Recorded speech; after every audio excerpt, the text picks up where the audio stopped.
Hello, everybody.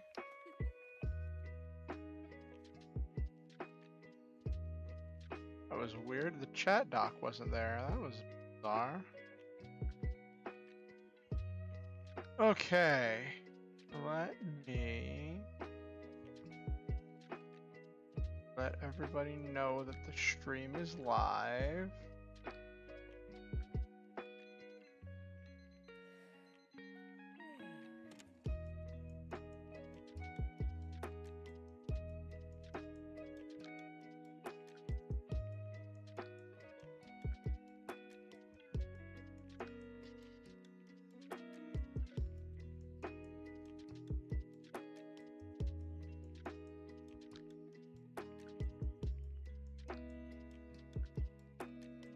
Maybe I'll use my free talk thumbnail for the gorilla streams. Just let those be whatever.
Okay.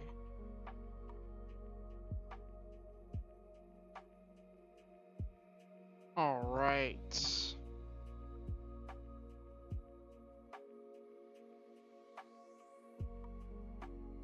Of course, we're having audio issues with the bit rate.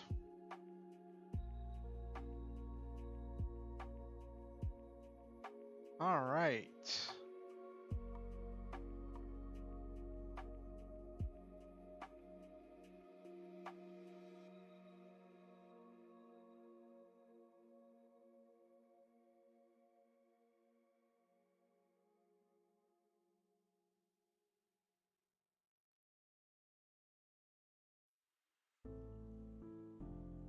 Okay. I think I've got everyone notified that the stream is live. We're going to be doing mostly free talk. I probably could have used the free talk thumbnail. I'm probably going to start using that for the gorilla streams instead of this alternating back and forth between the writing streams and between the writing streams and the RPG Maker streams. Might leave the Tuesdays just be free talk where we just chat, maybe do some writing, maybe do some RPG Maker.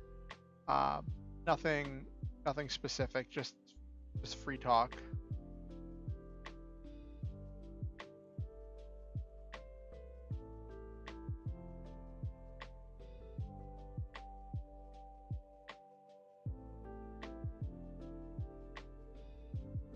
What just happened?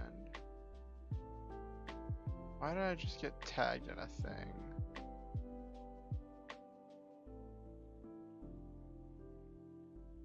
Why am I being tagged in a thing?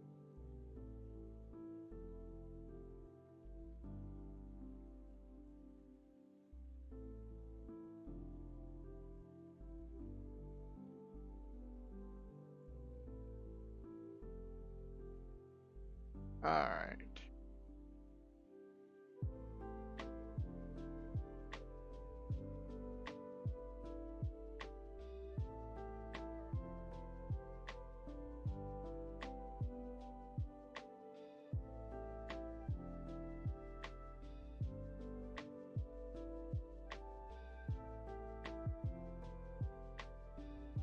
Oh my gosh.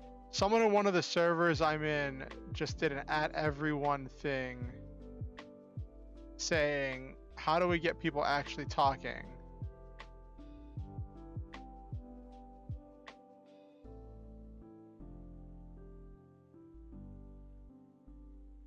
Like, how do we get people actually talking on this server? And that's one of the challenges I faced on my own server. Was that it was kind of dead for a while, but I mainly used the server for like events or for gaming stuff. Let me switch over to just chatting. There we go. Cool. Hey Jay, how are you doing?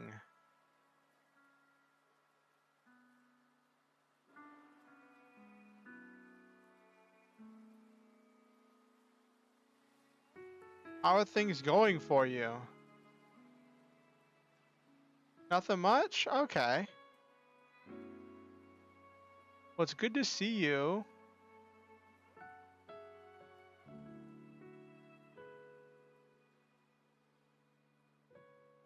Were you the one who was working on their novel? Like, I'm trying to remember.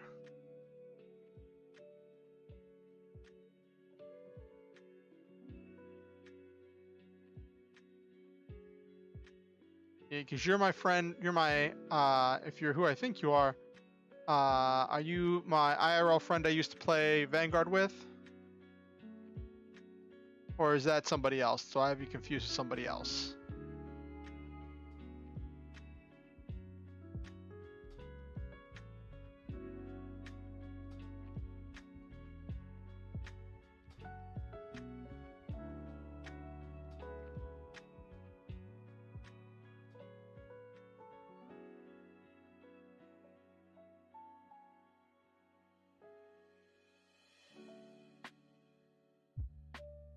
Let me...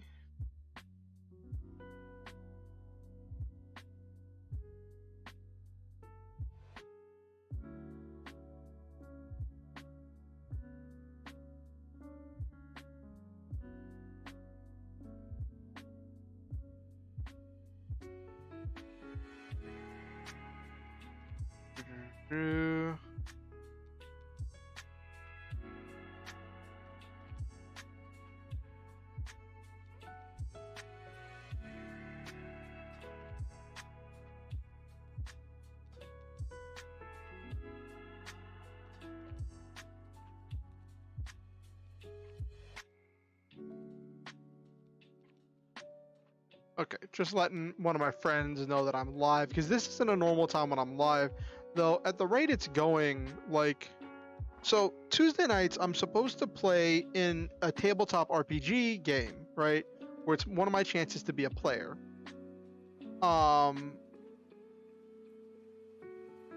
And... that's exciting for me. But, like...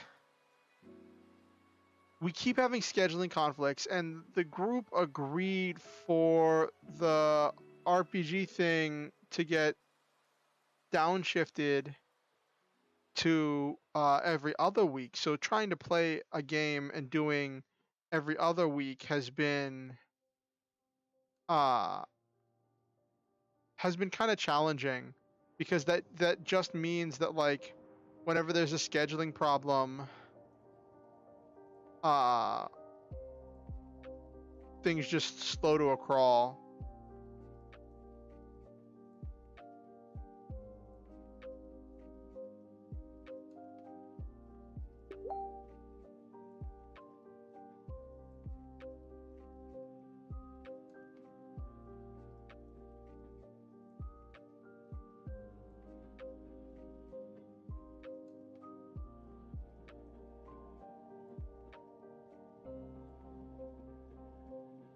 Silva just messaged me, was like, that's how many weeks that your Lancer game is canceled? This feels like same thing happened last week. I'm like, that's correct.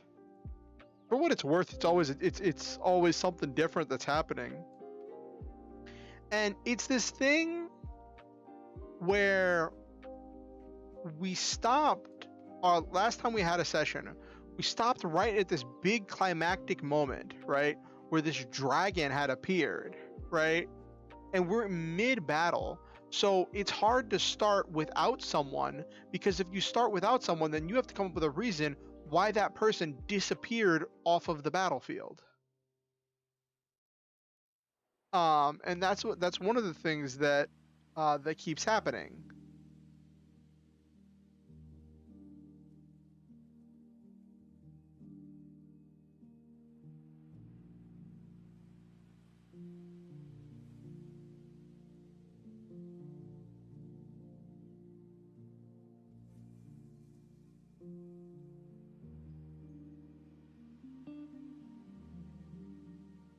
But hopefully things will be smoothing out soon.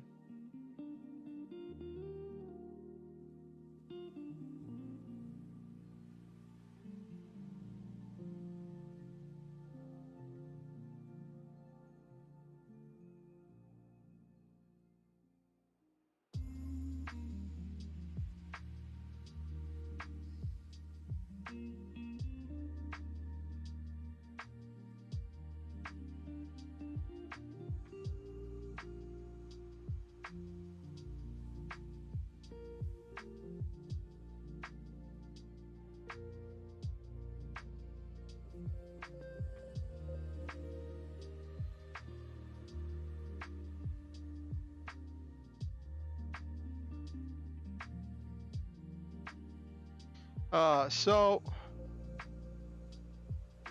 I don't know if Silva's gonna make it or not. I just didn't want to keep having Facebook alerts pinging, because since I take the audio from Chrome, any Facebook alerts that pop up on Chrome, you all are gonna hear.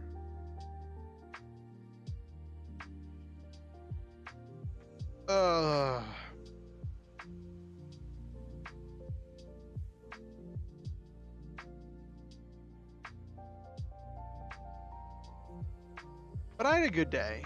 Like, I got a lot of sleep today. I got a lot of sleep today, which was good. And I helped my friend's kid with her homework, and then we played some games. Then I ran a couple errands. But so one thing that grinds my gears, right? That happened is, I'm pretty sure I lost my wired headphones. Like, I have wireless headphones, right? But I always like to keep a backup pair of wired headphones around just in case. And I've been using the wired headphones for a while because I've been having trouble keeping my wireless headphones charged. I've just been having trouble with that. And that's been a nightmare to fight with and to struggle with. And it was just nice having an easy backup with the wired headphones. But then I took them in my pocket, and I'm pretty sure they fell out of my pocket while I was when I walked to the store today. And someone must have picked them up and ran off with them. So next time I go to the store, I'm gonna pick up a new pair of wired headphones to have as a backup. Hey Okusen, how are you doing? Wireless headphones sound good, but I think they're only good when traveling. Yeah, wired headphones are definitely good. How are you doing, Okusen? Are you joining us from work? Just tuning in and listening in?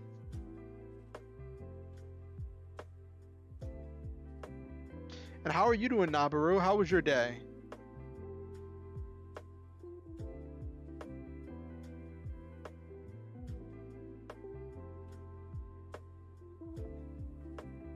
It's going all right? That's great.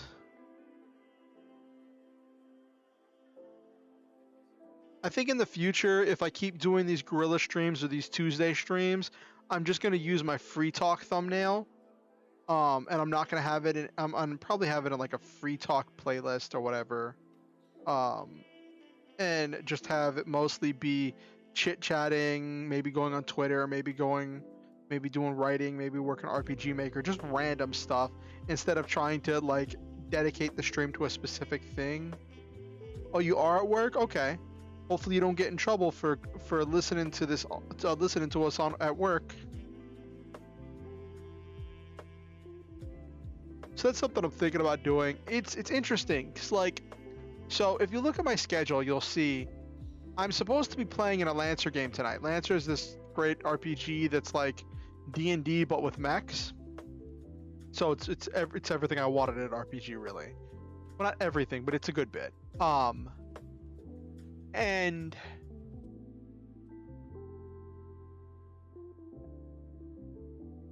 you literally just got in trouble for working too hard. Oh, were you going too fast? Were you like were you putting were you making everybody else look bad? Was it one of those things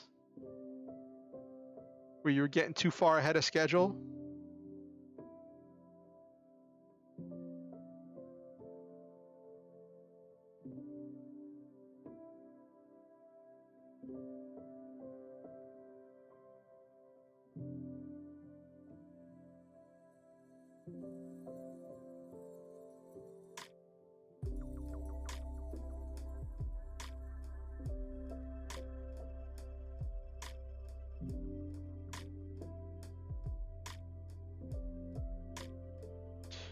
So was your punishment for working too hard that now you have to sit in a room and watch stream?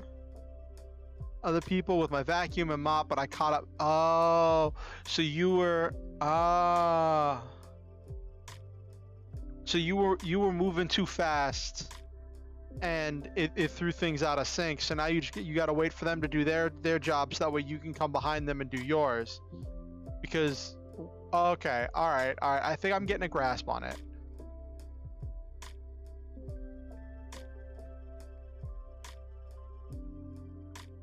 Yeah.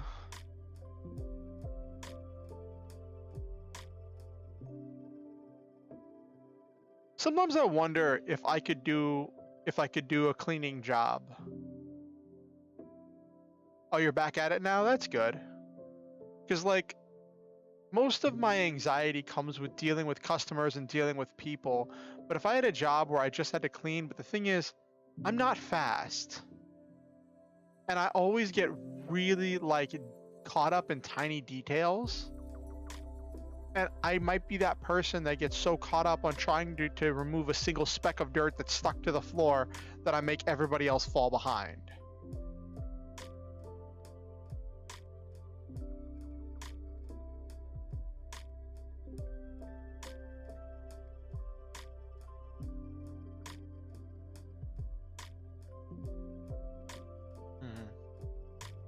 But you're back at it now, Okusan? Okay, that's good. But yeah, so I'm supposed to be playing Lancer right now. Well, I'm supposed to be getting ready because the game actually normally starts at 9 p.m. my time. But we moved the game to every other week. So I was like, cool, on the off weeks I can stream. Oh, you're lurking now? That's great, Okusen. Well, I'm glad you're here. I appreciate the effort. It really means a lot to me that you put the effort in to tune in.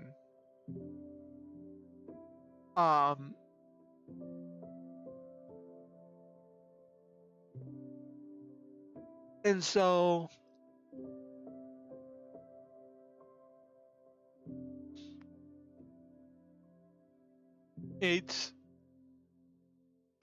so we moved to every other week, and for a while we were trying to run a second game on the off weeks, but that just fell apart, and it looks like for a lot of people it's just easier for their schedule if it's every other week. But then every time we've tried to have a game, either someone hasn't been able to make it, or there's some other thing that came up in our GM's life where she has to like she's moving now and stuff. So like we just can't play, and it's been getting delayed, and the thing is, what I think is a big part of the problem is we ended on this really intense cliffhanger at the end of last session in the Lancer game. We ended with this giant dragon had come out of nowhere. It's the first time a big monstrosity has showed up. So this giant dragon has flown in out of nowhere in the middle of a battlefield, and we're probably about to fight this massive dragon.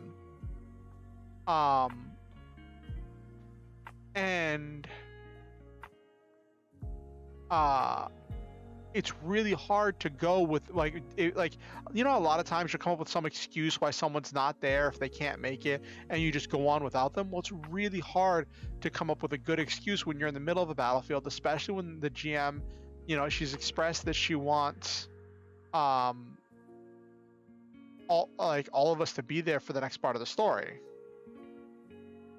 So that just makes it hard to continue whenever somebody has a scheduling issue, and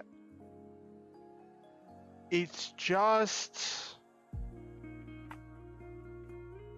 it's given me more opportunities to stream. It's given me more opportunities to stream, so that's nice, but it's still a challenge in and of itself, because I want to play Lancer. I want to play the game. So I will admit, I was a little bit heartbroken when the second game we started got canned, because I put a lot of time and effort into the backstory of the character for that second game. So I kind of just rolled over some of those traits from that character into my character in the main campaign, just to flesh out that character.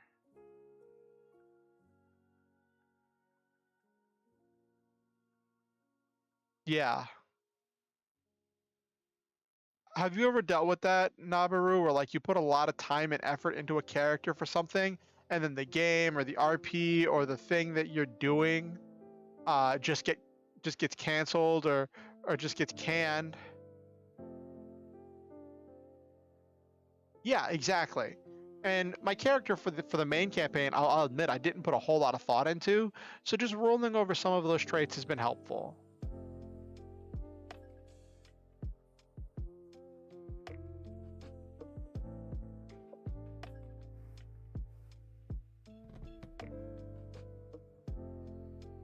Mm.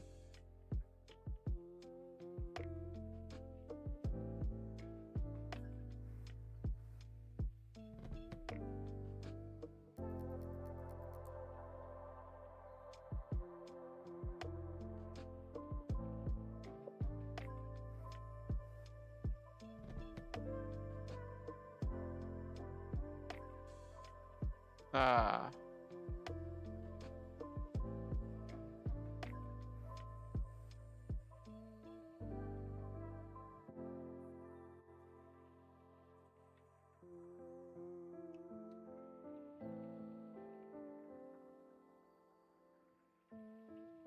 You'll run a game for me, Okusen? You will. You will.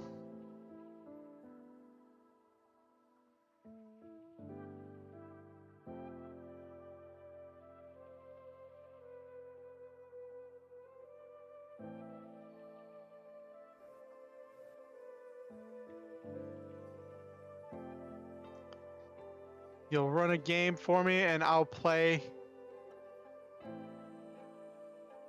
So it's funny because I have all of these creative ideas, but when it comes down to actually playing a character, I always play some version of the stereotypical warrior with a dark past who's just trying to make the world a better place now. That's generally what I normally play. So in D&D, I a lot of times I will just play the human fighter, and I will just enjoy playing that up.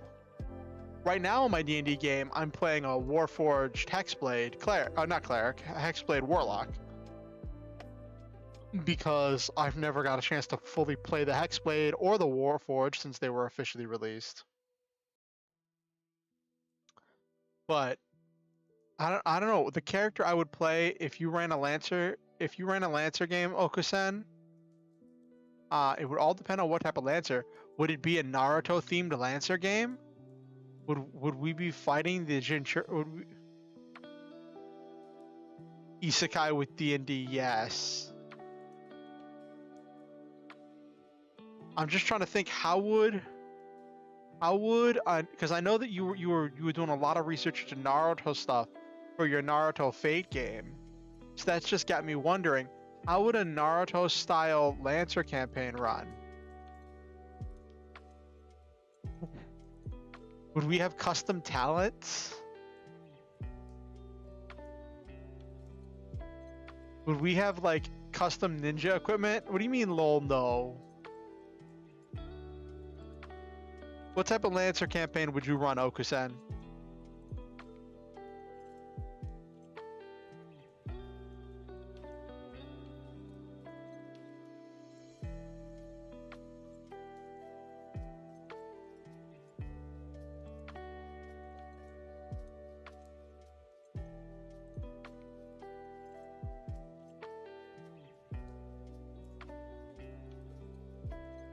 Okay, Okusen.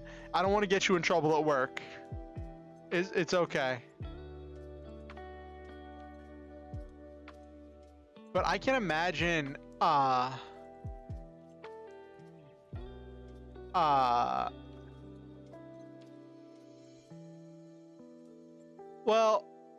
so for my campaign, I literally took the Lost Mine of Phandelver and did like almost a 1-for-1 adaptation, moving characters, plot points, even some maps from one to the other, and just blowing up the maps really big to use for the mechs.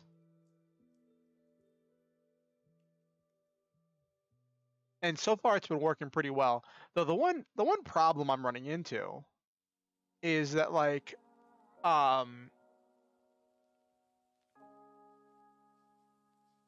there was a bunch of stuff to do with the Lost Mine of Phandelver, but I've never actually run a campaign that started Lost Mine of Phandelver and made it all the way to the end. This is like, we're on, I can't remember what session we're on, but we've been running for a good little while, and the players have been going on their own separate stories, and I've been letting things flesh out, letting things expand story-wise to really give the players room to grow. But we're rapidly approaching the part where I need to start putting together the pieces of a larger, wider conflict for the characters to be involved with after they finish the current conflict. They're not at the end of the current conflict, but they're getting there. They're making their way through the conflict.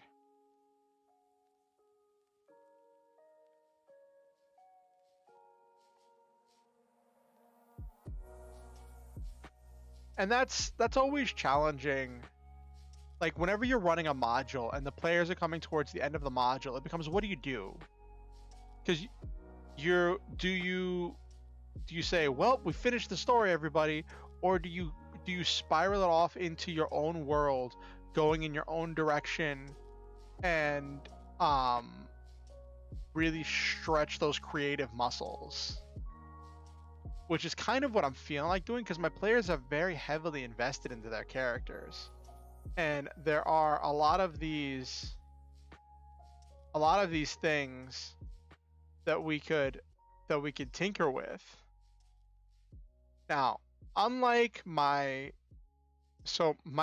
I did the Mutants and Masterminds mech campaign, All the Lights Are Stars, I would have streams where I would work on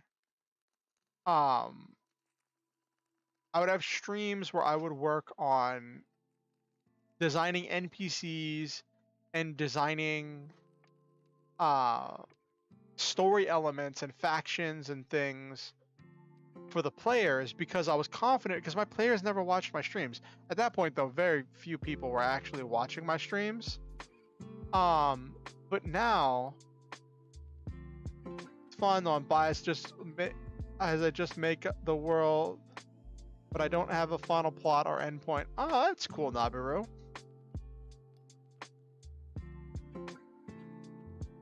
But don't you normally do like a lot more RP than like combat stuff, than like actual D&D stuff? Or do you actually have, like, I've always wondered when it comes to RP, right? For RP adventures or whatnot, how do you resolve conflict? How do you, like, I know if you were using like a rules light system like Fate, it gives you a lot of tools for doing that, which I also wanted to suggest to you, Nabiru, because you like RP stuff. You might like Fate. I think Fate Core is available for free. Let me check.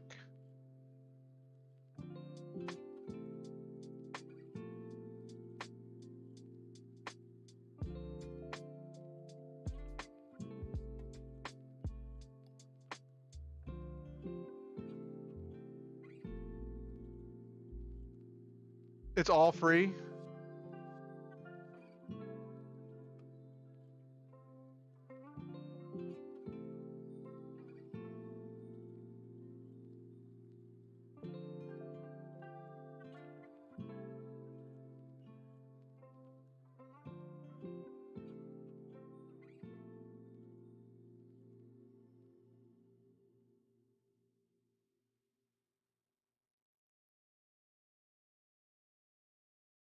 If it's story focused, as for how I determine combat, I prefer T1 style. What's T1 style, Nabaru?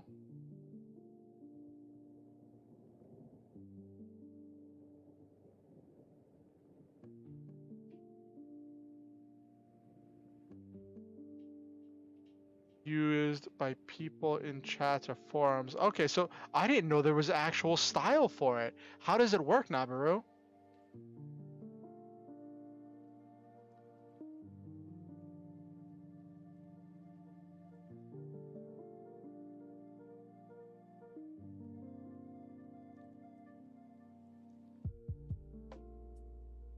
Yeah, it looks like all the Fate stuff is pay what you want on drive-through RPG.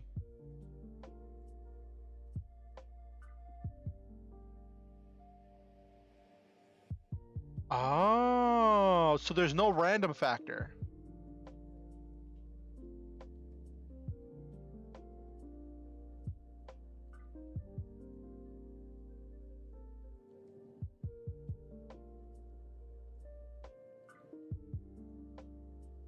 So it's up to...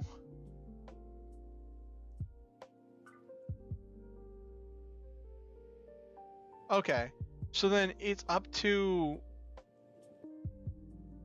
Okay, so that deals with inter-character conflict, but like in RP things,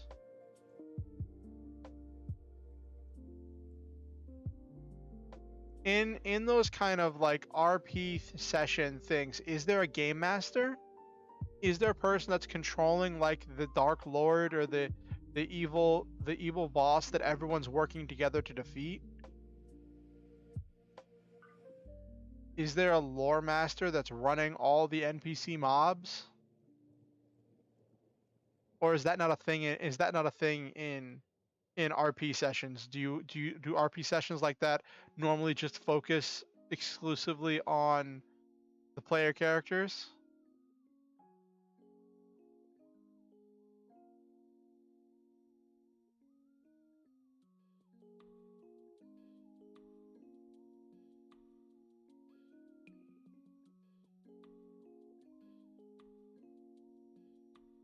Oh no, Kusen! How'd you get 2 minutes behind? You're not the first person to say that. Like, you're the first person in a while to say that, but I'm wondering how that keeps happening. I wonder if there's something that's going wrong on my end or whatever.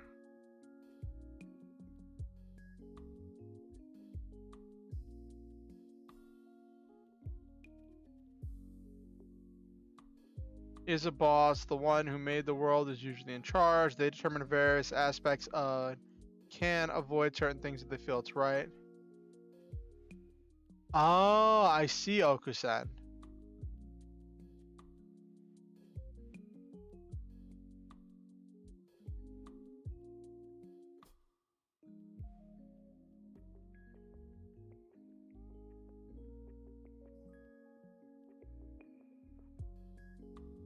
I see. Second type is you have trust in your players. You let them create NPCs if they want. You let them fight how they want and determine victors their way. So which way do you do it, Nabiru? Do you since you're the one who's making the world for people to play in? I just realized that Lofi Girl has a Halloween themed thing going on. There is a randomness aspect. So do you roll dice? Do you use random number generators?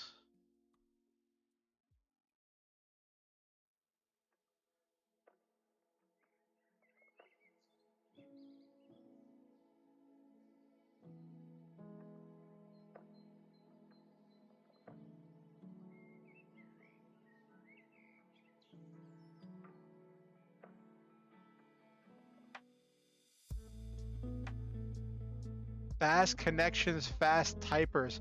Ooh, I'm not sure I like where this is going. I'm not sure I like where this is going. Is this whoever types out their attack first wins?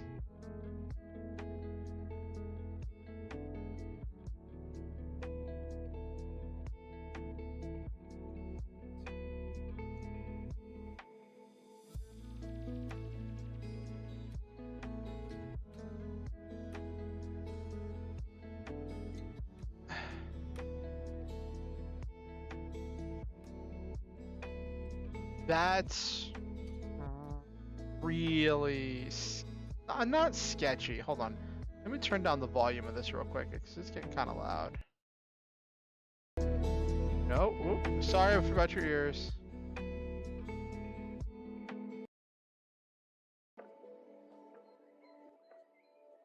There we go. Sorry about your ears, everybody.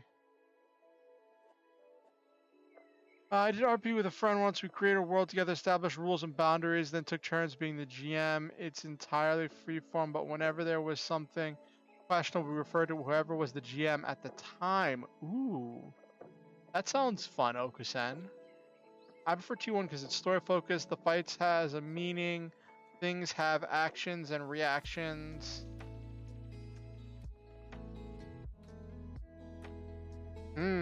That sounds fun.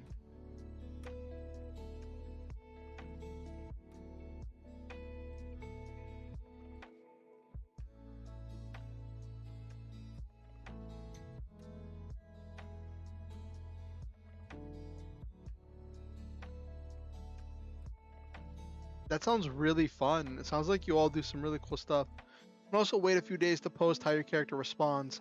Yeah, so the T1 you can if you can think about it.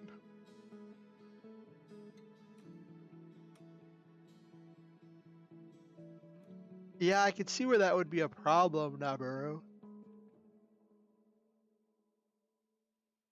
Like, it sounds like it's even more long and drawn out than D&D gets.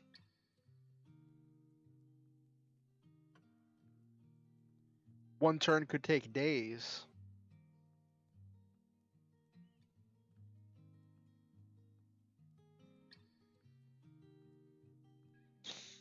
So lay on the knowledge to us, Nabaru. How do you end the fight?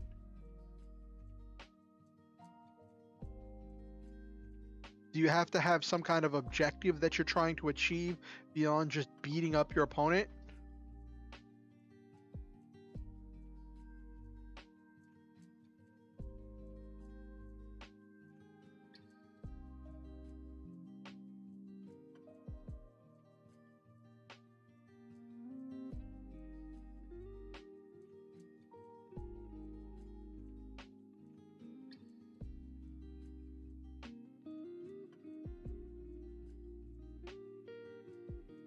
No dice. It's all about skill. Are you also behind Nabaru? Because I haven't mentioned dice in a while.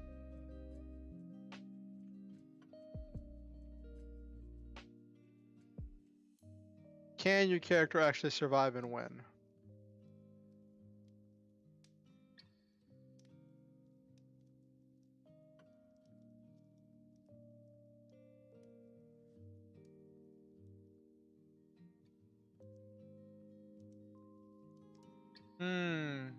You know what that reminds me of?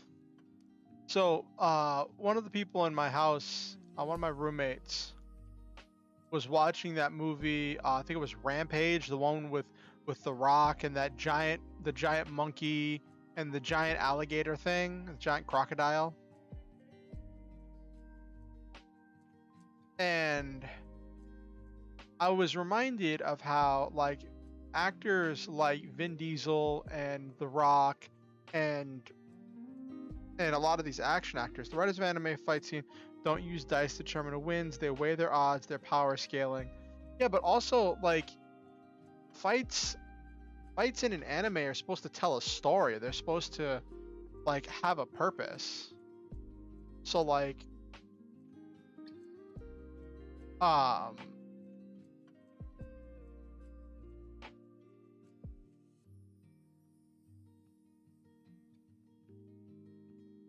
okay.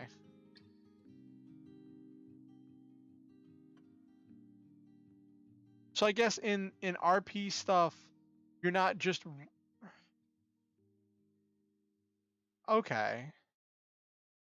So every fight has a purpose, so then you don't have to like fight random trash mobs to loot for gear and stuff.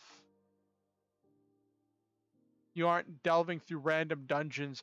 I guess at that point, every character has to have some kind of a quest or thing that they're working towards achieving, so that way you have something to do.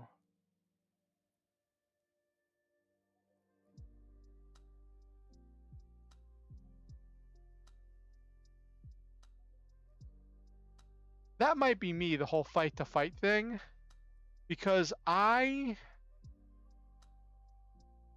like to make aimless characters that don't have a specific direction they're going,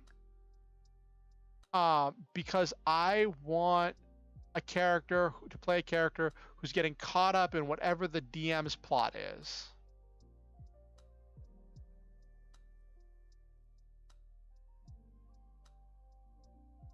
So I like to play a character that doesn't have like that isn't completely devoted to some personal quest, that isn't on some like journey of vengeance or something. That's just I like to play. That's why I like playing human fighters. I like to just play a dude who realized he can make more money in a month working as an adventurer than he ever could in the military, and has decided to take his skill set and expand his skills through dungeon delving and through adventuring, and he's just trying to do some good along the way.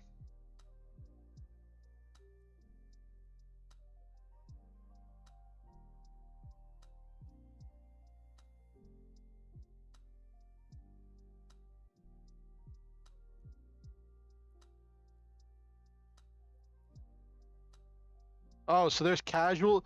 Wait, hold on.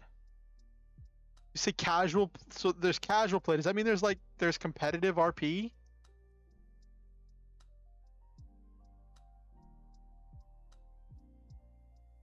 Multi-paragraph. Does that mean everyone's like response is multiple paragraphs? That gives no room for anybody else to interact. Like how many people are normally doing an RP session together?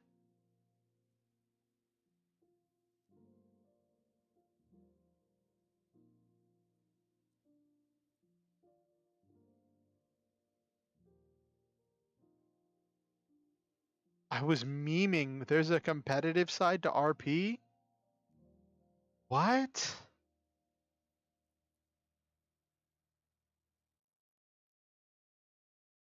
That's so It's so, I mean, okay, I'm not going to say bizarre because I've seen a lot of things in life.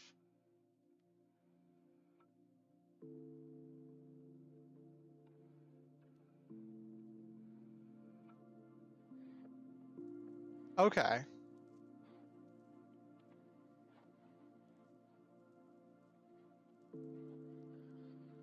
Like as a writer, you think this would be something that I would be knowledgeable about, but this is all fresh and new to me.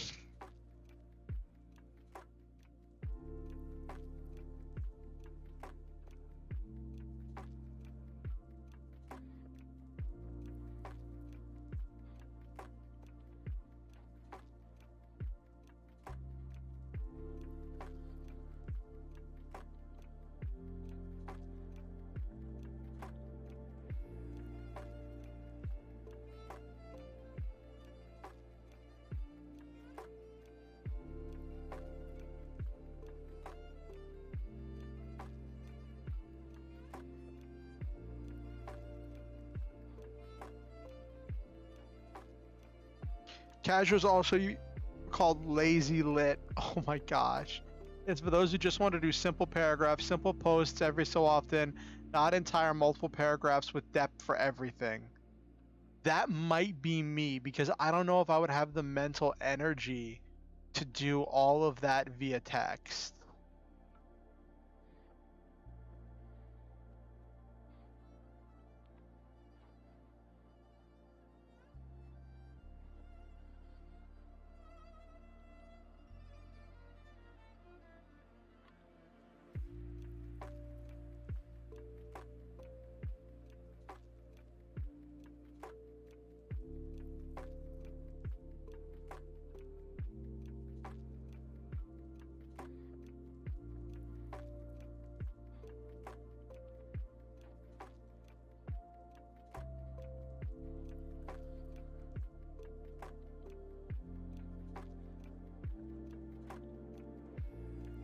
People get impatient too.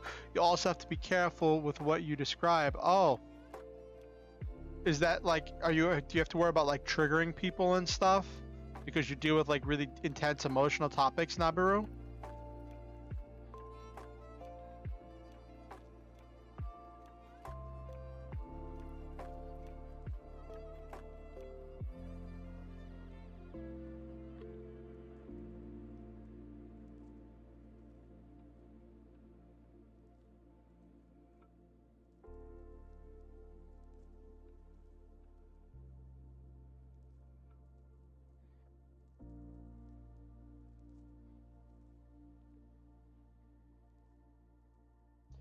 Even in a fight, you can't be too detailed with the violence. You also can't be too yabai with describing yourself, your actions, or even your clothes. Oh, but I mean, you would never do anything yabai like that, right? Everything has turned. Yep, everything has turned to surface.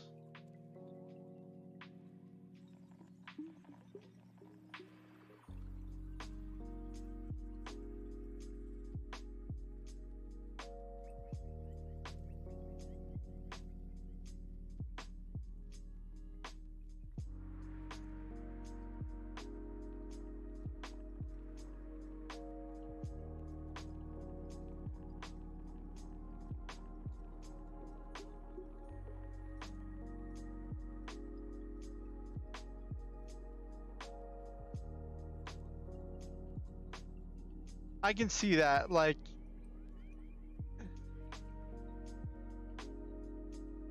because a lot of these sites do have to protect themselves. So yeah.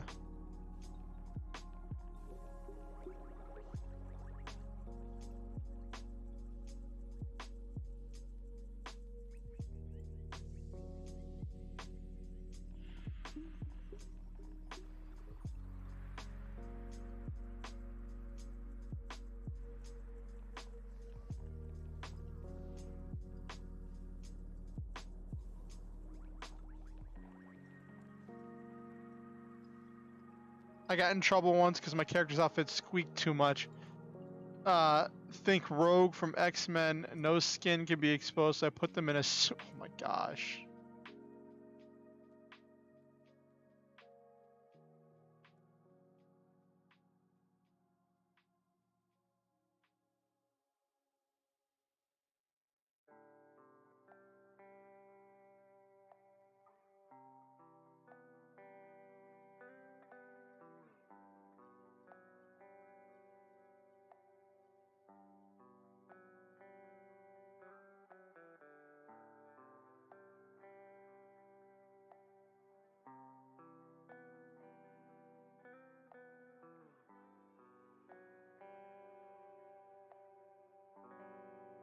Also happens in a fight since no one wants to lose. See, that was the thing I was wondering about.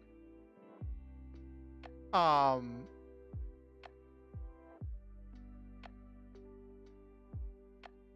uh,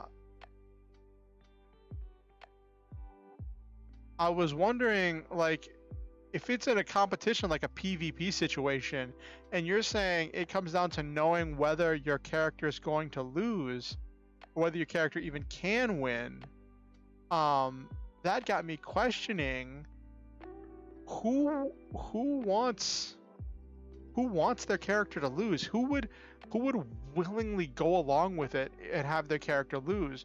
Which is one of the reasons I really don't like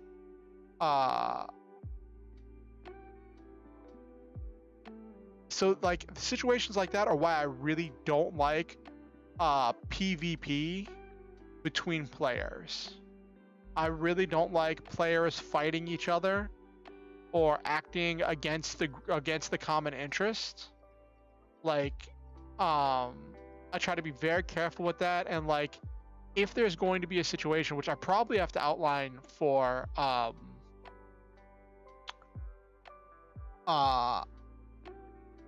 I may need to outline for the Lancer game I run on Sundays, is just outline to people like, okay, one member of the party is acting in a way that is kind of running counter to the group's goal, like the group's goals. How do we want to resolve this? Because I want to make sure there's no hurt feelings, no one feeling like they are getting rejected or like that they're not being listened to. But I want to respect everyone's choices and give, because having a little bit of inter-party conflict where the players are going in different directions, they want different things, creates some great tension, some wonderful RP moments, and some great interaction. But like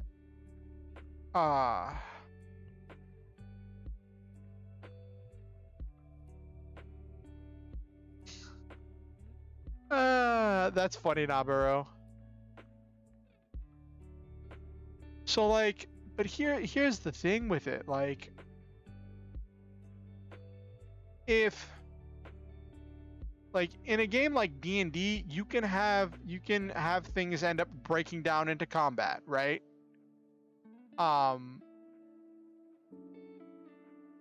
But in Lancer, the game is not designed for the players to be fighting other Lancers, which is one of the things that makes it unique, is that the Lancers are on a whole nother level, and there is no setting where the players are fighting other Lancers. The other mech pilots they're fighting are using mass-produced machines. Oh, you're doing 14 stuff tonight, Silva. Okay. Well, I mean, aren't you always doing 14 stuff? But you're totally not addicted to the game. You're totally not addicted. Not at all, right?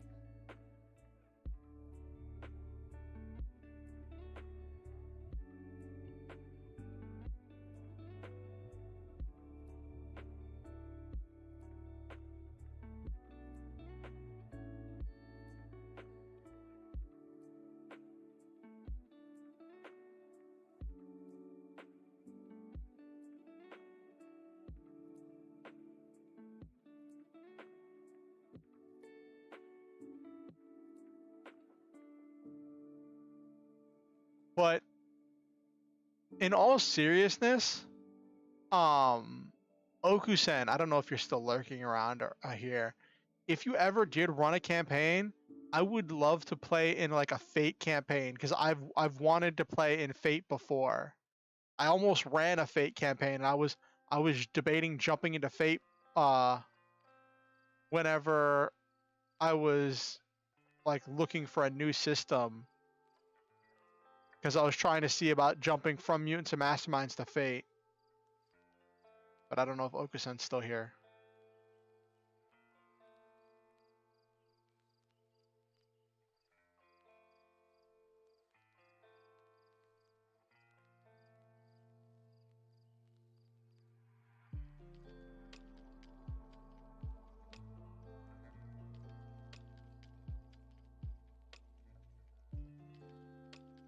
One of these days, Silva, I gotta catch you on a stream where you're not doing 14 stuff in the background and get your input on my lore.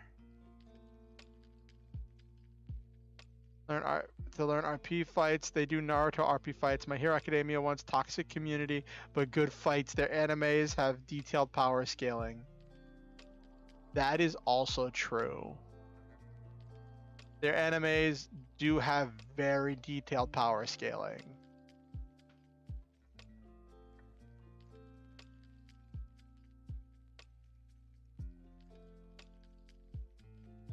Also, like early Naruto fights where the characters had a limited number of jutsu and they had to find creative ways to use those jutsu were really interesting.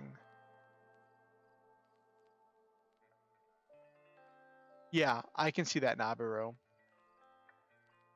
But it's like, so it's this thing where I saw someone talk about it in a review one time, but in early Naruto, where they all had a limited number of jutsu, and they had to come up with creative ways to use all of their jutsu, it was much more strategic. Whereas in later Naruto, everyone has all of these different jutsu and these specially made jutsu, and so they're not dealing with the same constraints anymore. They have so much more power and capability. They always just, whenever they get faced with a new problem, instead of finding a creative way to utilize their jutsu, a lot of times they just reveal a new jutsu that they have secretly been training in this entire time. Or you can go fairy tale One Piece route as powerful as you want, but no one ever seems to die.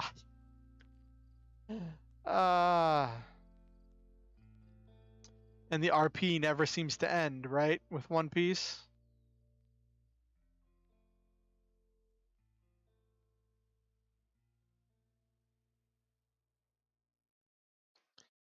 I'm sorry, the animation style, like, and the character designs of the characters in One Piece, just, I can't. You've never been in an RP that reached its end? So you're in every RP you've ever... So when you say reached its end, do you mean like reached an end point that everyone's like, yes, the story's over? Or are you saying you've never been in an RP that ended as in you are still a part of every RP you've ever joined in your entire life? Because those are two different ways of reaching the end. Because I feel like at some point people are going to like run into stuff.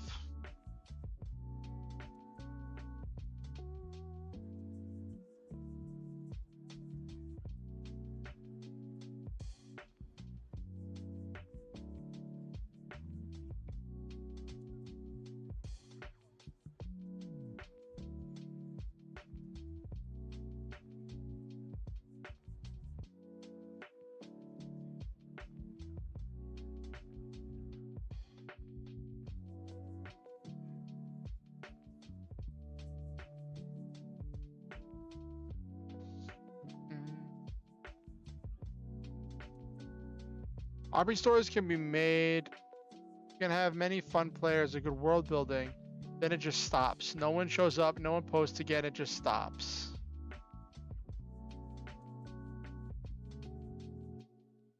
So that's not reaching it. So you're saying that you've been in RP, like most of your RP stories just stop. They don't actually reach a conclusion.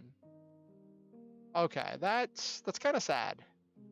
But I think I can say that that's been the way with most of my D&D campaigns I've been in.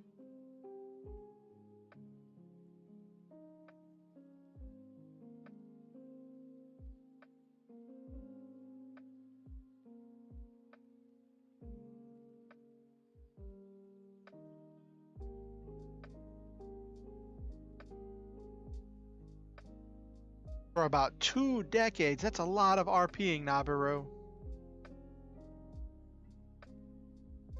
That's a lot of RPing.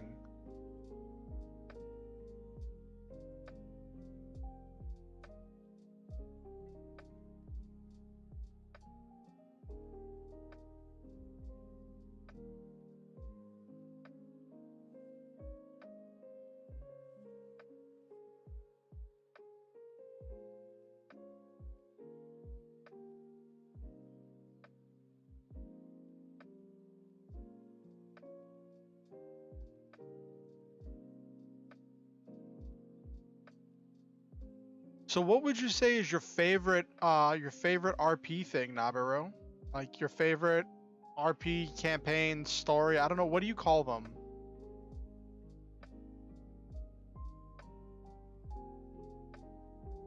Yahoo. Oh my gosh, that's a name I haven't heard in a while.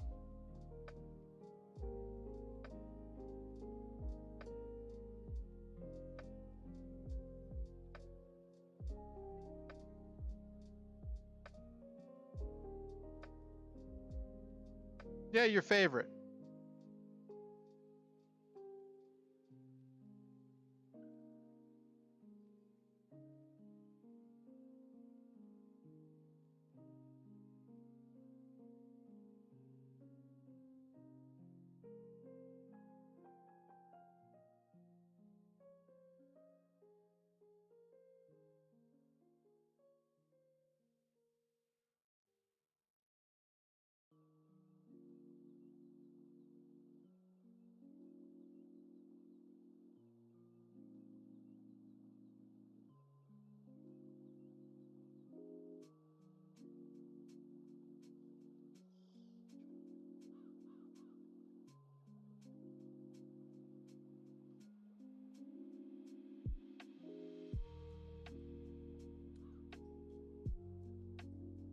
I think my favorite campaign that I've ever been in, Katia 1 and one other, Katia, where we took over the world and corrupted everyone into cat girls. Oh, so like kind of like zombies, except with cat girls? So you were like, where cat girls?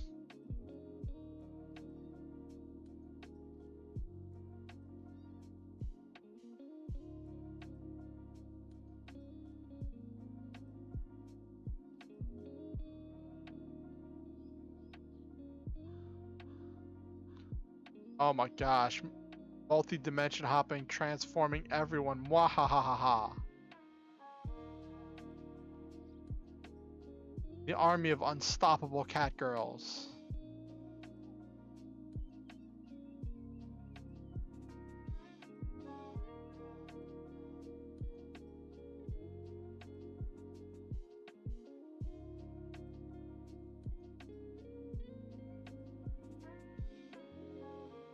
Oh, you threw in NPCs of canon characters. So like you would go to different worlds, like you go to the Marvel Cinematic Universe, or you would go to like the DC Extended Universe, and you would be turning like Superman or Iron Man into cat girls. That sounds funny.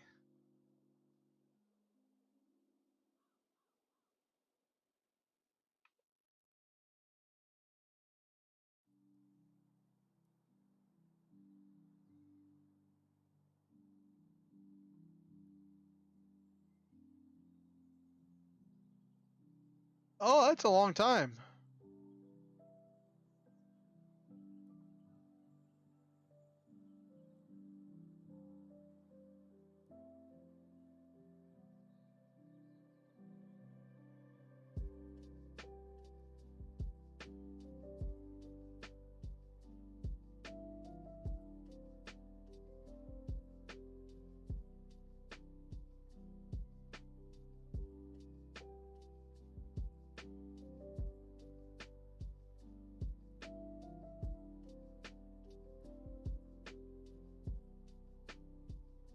Legend of Kaminaria.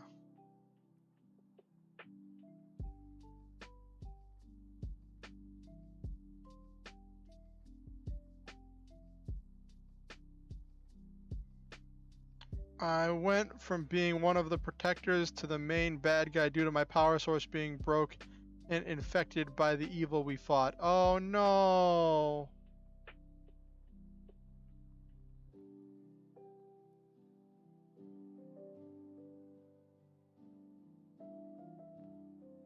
So I wanted to show you all something before we get to the actual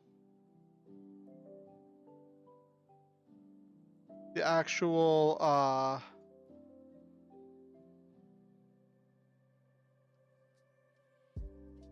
the actual writing thing.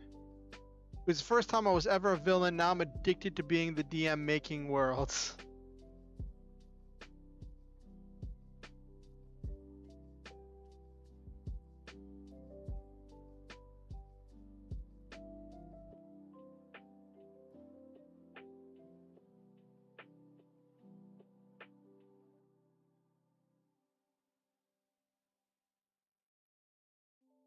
So let me show you. So I told you all I was gonna mess with AI art. And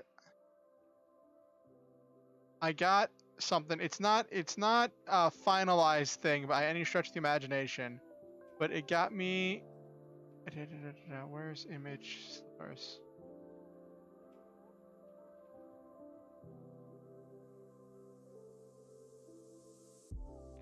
Why? Where is? There it is. Okay.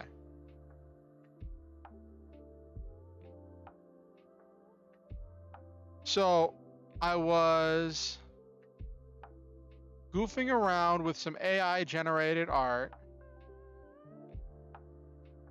to look at maybe ideas for the giant robot for my lore. And this is what I got. Well, this is the closest thing to what I want.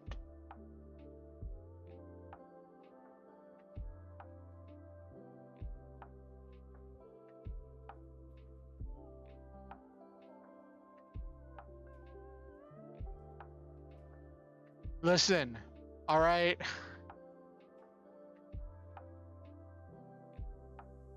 It was the best thing on the AI filter, all right? It was the best thing on the AI's anime setting. But you're right, it does look like a Miyazaki robot.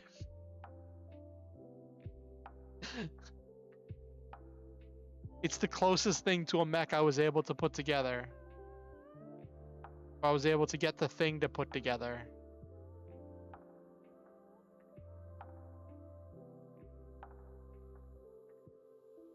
I'm gonna do some more tinkering. Maybe I'll try it in the comic book style, see what comes up. Actually,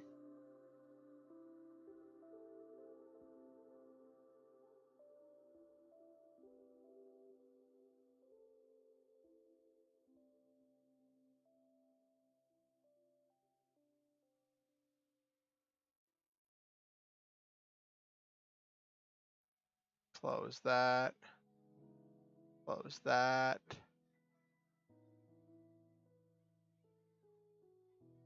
We can do this for a little bit, just goof around with AI stuff for a little bit.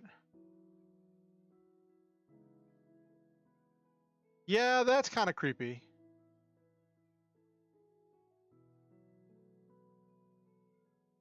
But I just wanted to share that. That was the best idea that I've gotten. That was the best idea that I've gotten so far.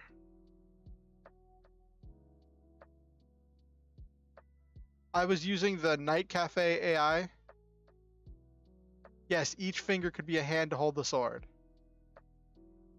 I've been using the Night Cafe Studios AI. I got a couple other ones, but I didn't really like the direction they took. I'll show you in a second. Hold on.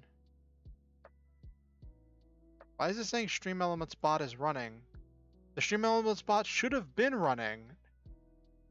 The Stream Elements crash. Yeah, the Stream Elements bot has been running. What is wrong, Stream Elements?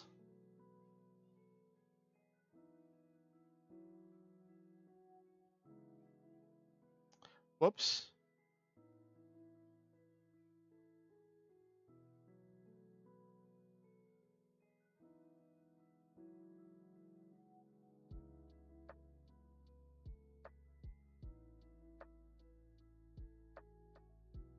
Okay, so this is Night Cafe.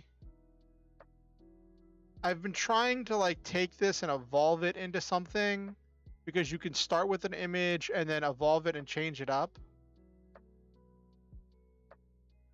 So This one right here, I like kind of because it's got like the sword and the fingers, but I kind of like this one. This was for my last attempt to evolve it into something, but this one has like this kind of sinister look with like one hand turning into a fan of destruction.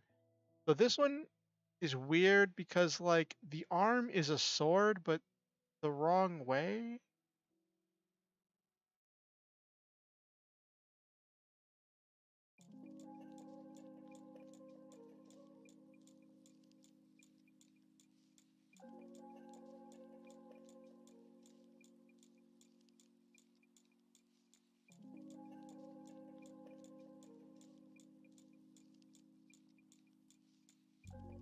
I could.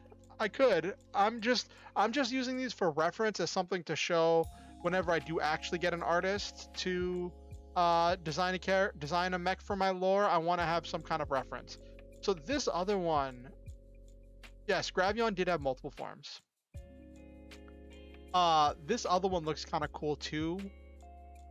But I don't know, it looked too mundane. This one looked too real robot. I want something big and bulky and super robot. You set your favorite output image as the primary image icon.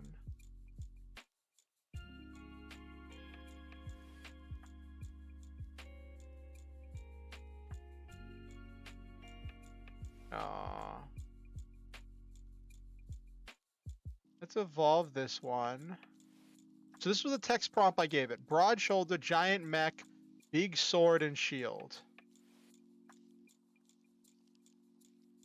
And I use the anime thing. Now I want to see what happens if I change style with the same prompt and starting with this is the original thing and change it to modern comic. Let's see what it gives me. So the one thing with Night Cafe is you have a limited number of credits, which determines how many times you can run the AI generation. You get 5 credits a day, and generating one image costs a half a credit. Generating 4 images at once costs 1 credit. And I normally just like I'll log in just to rack up my free daily credits. You can buy more credits, but I'm never going to spend money on this.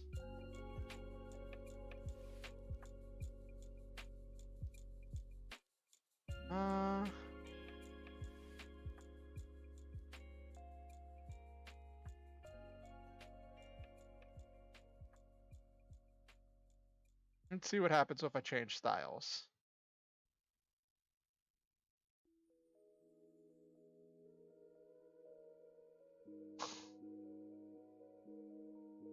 All right, that might be a little bit too broad-shouldered.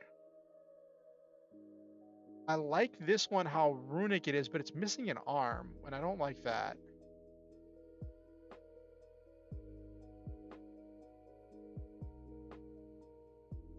Yeah, now it went super big O style.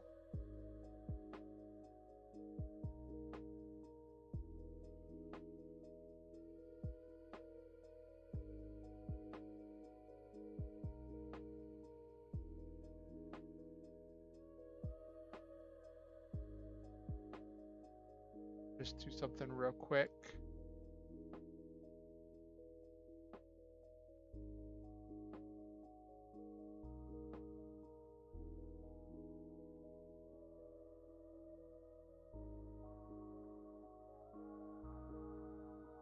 Yeah, now it went too big O. Okay, let's go modern comic and let's change the descriptor.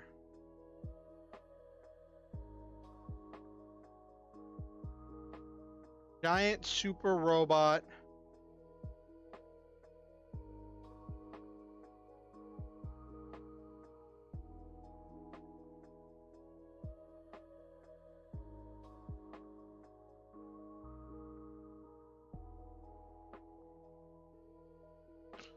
Giant super robot, burning passion, hot blooded.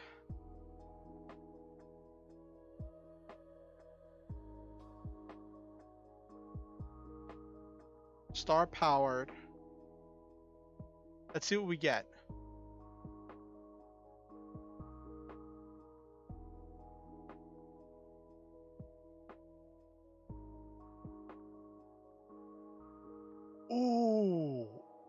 that went way better.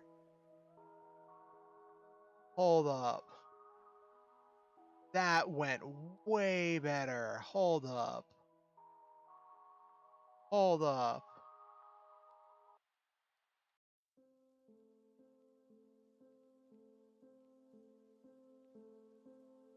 Ooh, I like this one in the bottom right.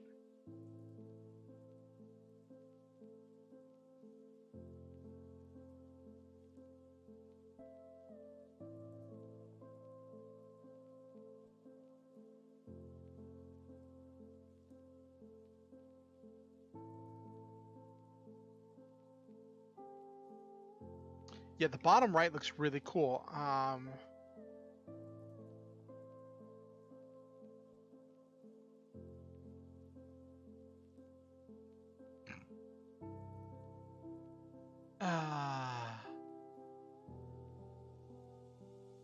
Yeah, that one gives kind of a transformery vibe, which isn't quite what I'm looking for. Also, it looks like it has like 3 legs.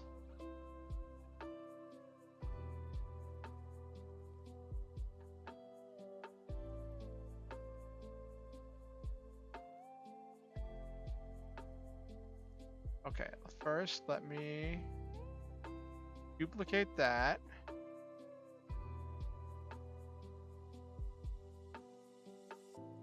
Yeah, very transformery.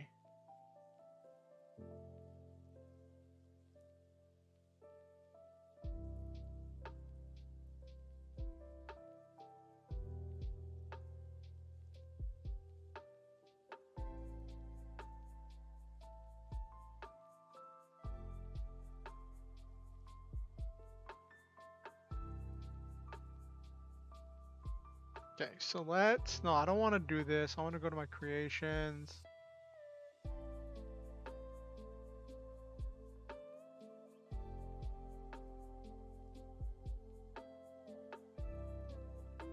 Can I delete these? Because I don't like any of these.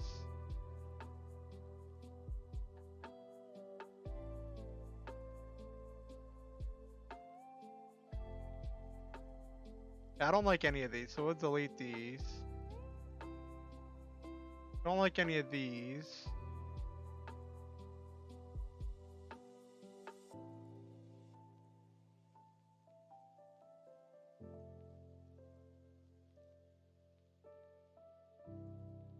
Yeah, very transformery with the 3rd leg.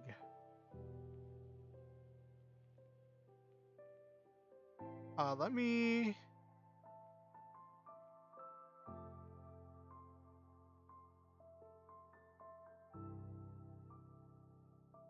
Also, let me download this real quick because I like it. That's not the button I wanted.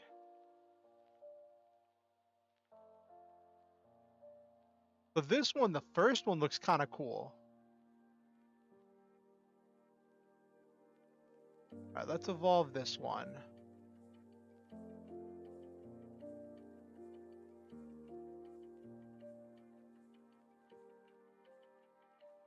Let's...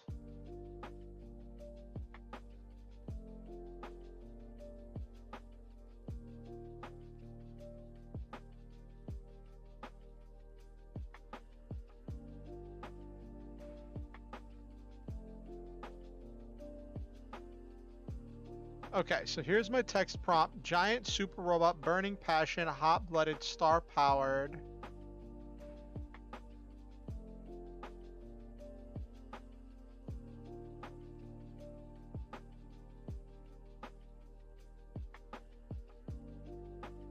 What else should I put for this descriptor, for the text prompt? Let's add modifiers. I want to see what happens. So these are the preset ones. Anime got me the Miyazaki one. Modern comic got me the look that I got there. Maybe do a cyberpunk? A cyberpunk or maybe a steampunk? No, not steampunk.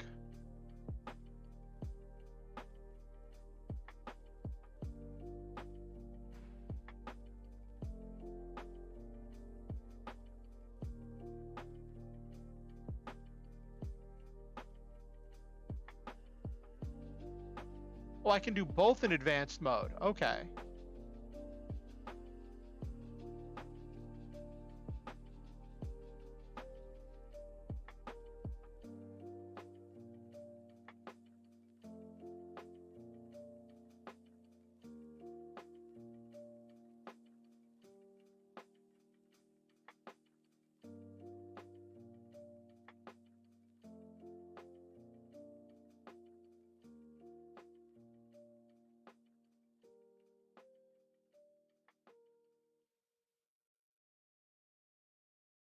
Let's see what we got.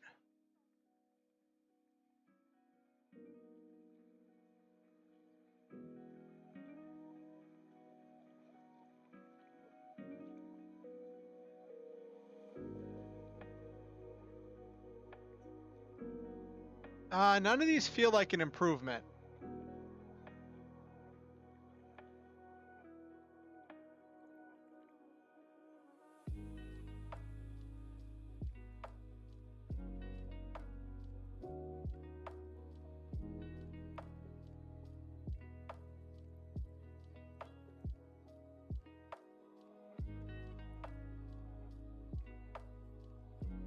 This thing doesn't even have a fist that goes straight into.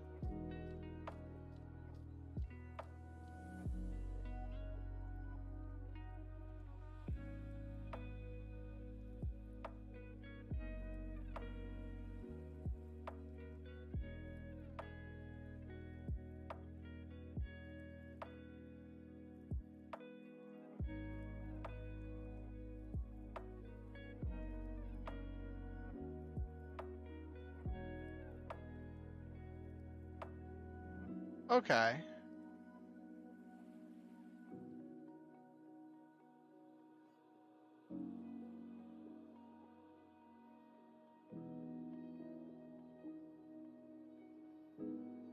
That one looks cool. The face is really weird. But like the face of giant robots is always weird. I don't like that it's blue. I would like it to be black.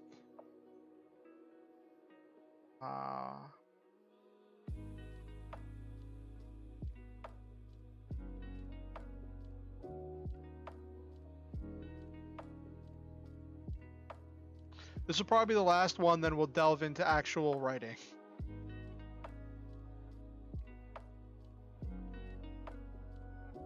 Oh, I could have taken Studio Ghibli out of the descriptors.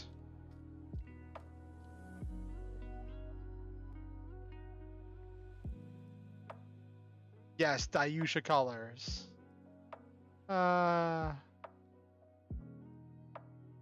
Ooh.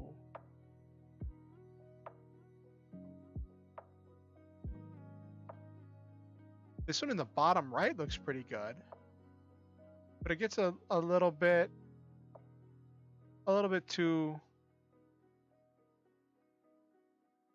This one in the bottom left with the weird thing flowing off the arm. Definitely fun. Definitely fun. It does look like a Gundam. It really does look like a Gundam. Don't know how it got Gundam from that.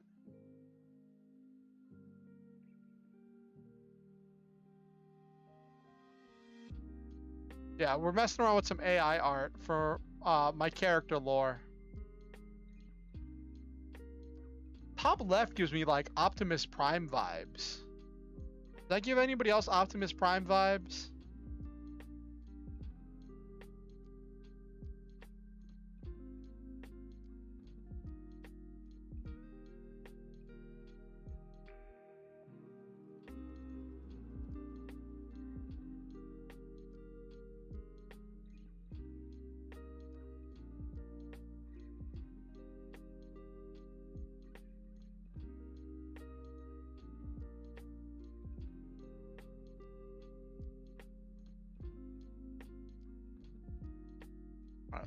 Alright, let me try shortening this a little bit. Hold on.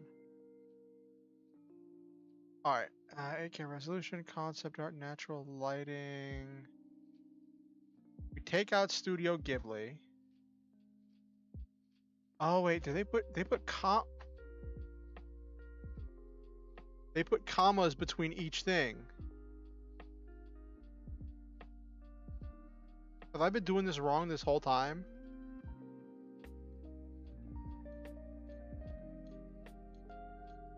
Have I been doing this wrong the whole time? Okay.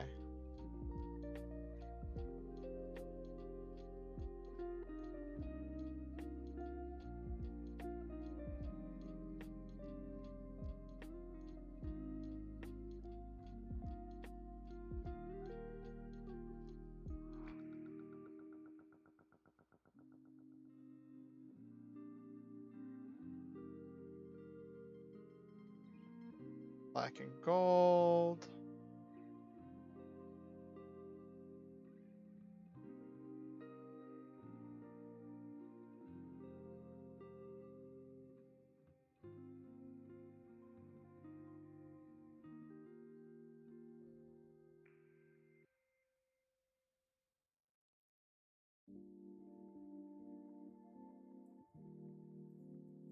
Let's see what it comes up with.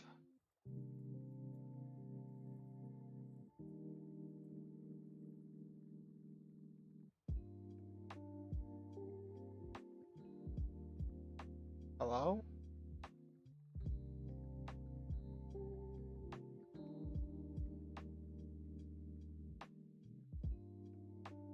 It's still thinking. Oh, it's still running.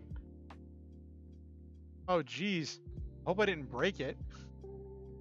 Oh no, I broke the AI.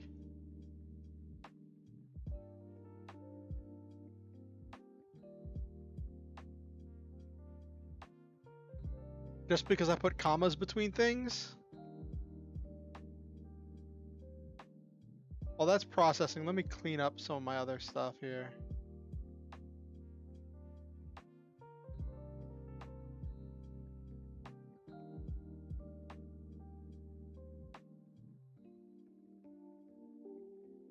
So how are you doing, Jay?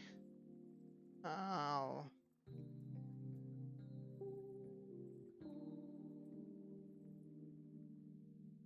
You get any creative projects done? Any cool writing?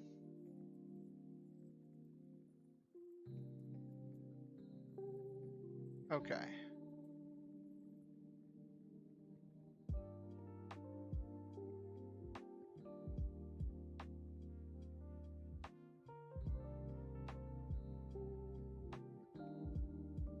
Oh, can you tell us what your light novel's about, Jay?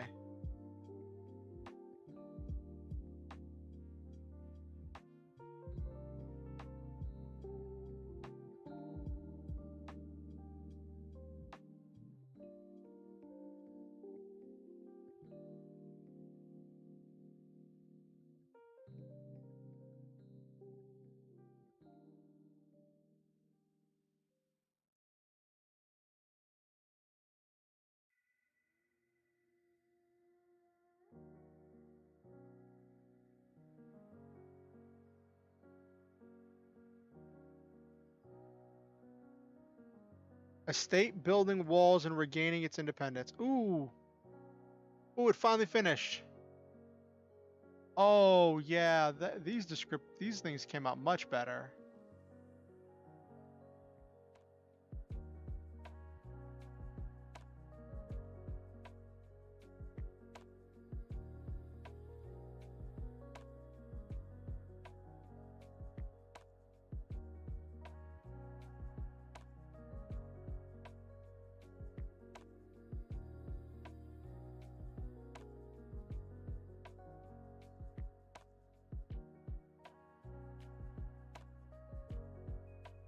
This one here on the top right. Hold on.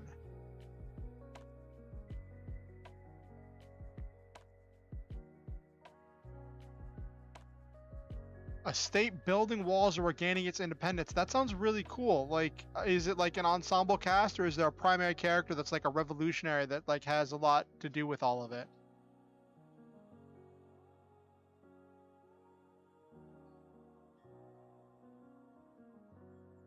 I know I said that was the last one, but okay. Let's trim this down.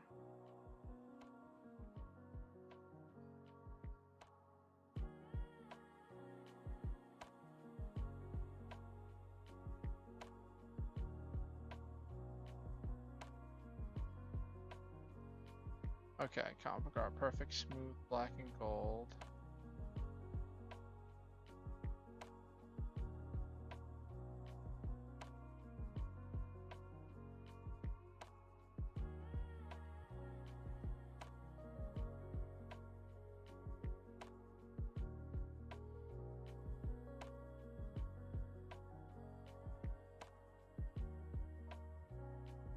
I like this one. I like the color scheme.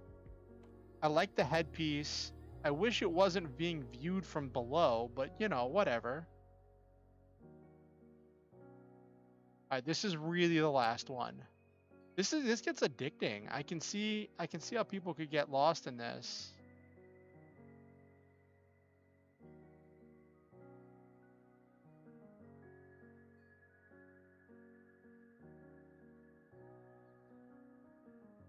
What is... Nope, went too far.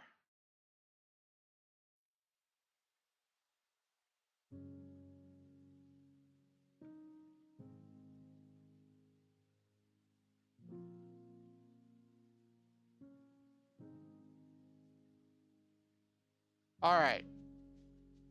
Okay. Now that we've had our time messing with ideas, I like this one with the flames coming off the back of it. That's cool.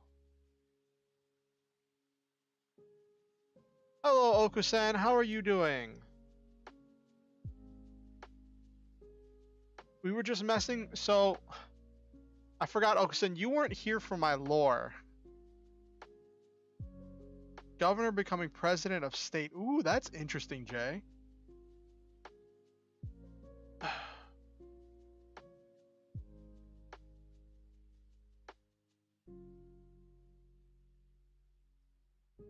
Tree was accident. Oh, okay, Okusen. I get it. Let's enhance. Oh, I don't want to enhance the resolution.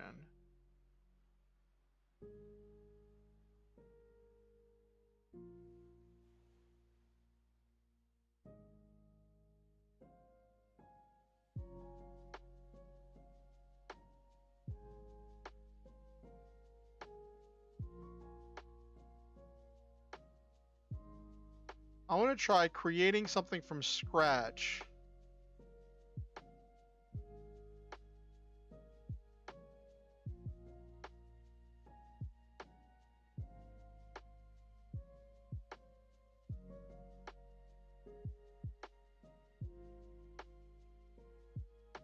If Texas was to secede from the Union, oh, that's an interesting take.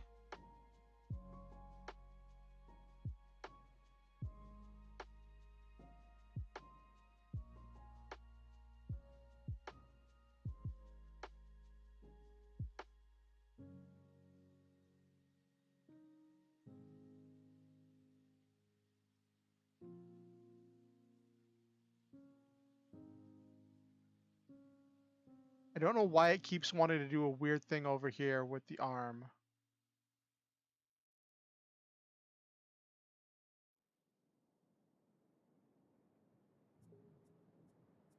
I'm gonna do this without the initial image and see what it gets.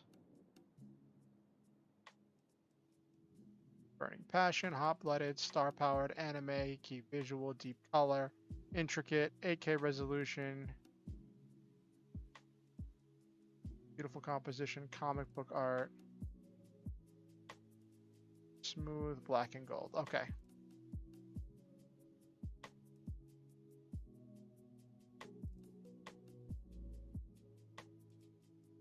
That's interesting. Ooh.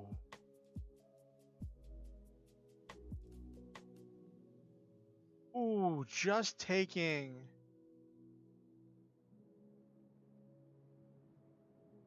away the reference image completely changes the direction it goes. Holy cow.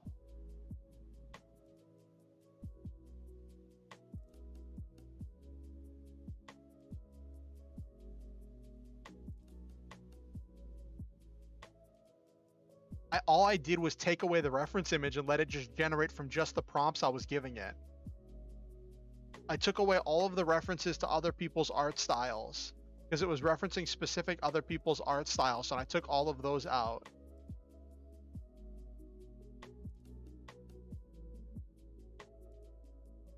This one here in the top left, I wish it was actually center. I don't like that it's just like a thumbnail. Like I wish it was like centered on the thing, or like this one down here.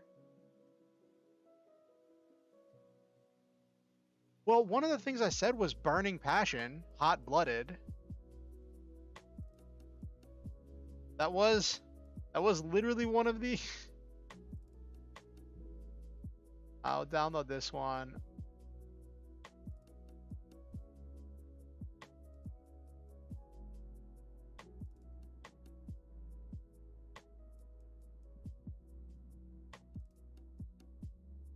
Keep saying it's gonna be the last one, but this is gonna put me down to 10 credits. So that'll be a nice even number to stop at. I'm gonna evolve. This one looks really good.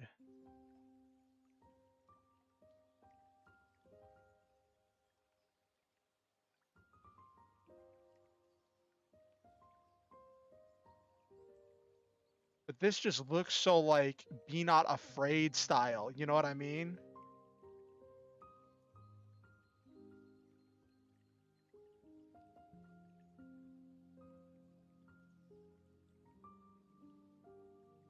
Okay, we'll take out the comic book art.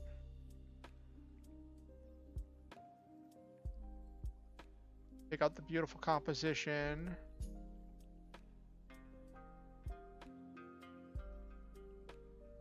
Burning passion, hot-blooded.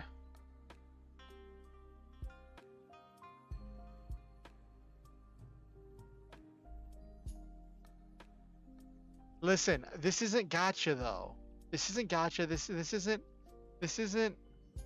Okay, this is kind of gotcha, but like.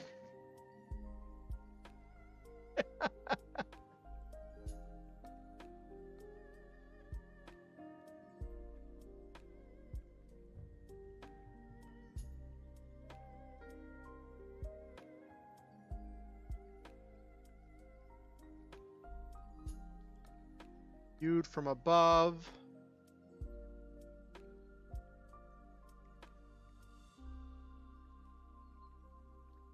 Let's see what this one does.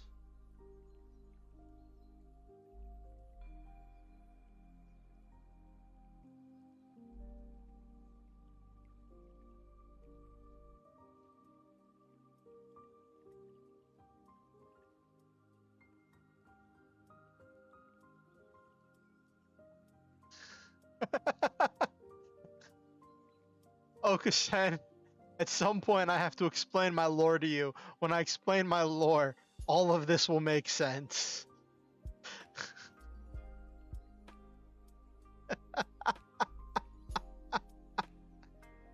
We're experimenting with some AI prompts and some AI art.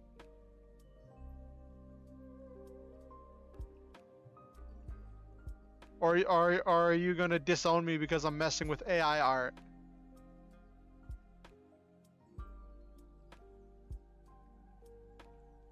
This one down here is super colorful.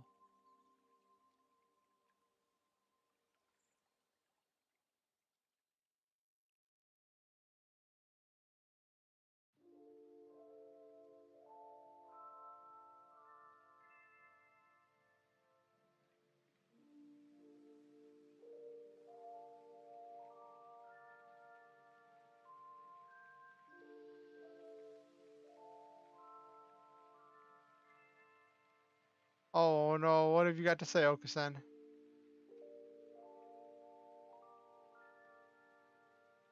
The scene has some issue? What, the fact that everything's on fire?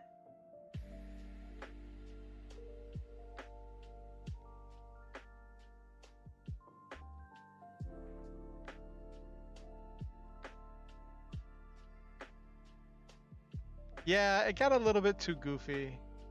Oh well, we're gonna stop here because if we don't stop here, we're never gonna stop. Which that could be a stream in and of itself. I could save up a bunch of credits and do.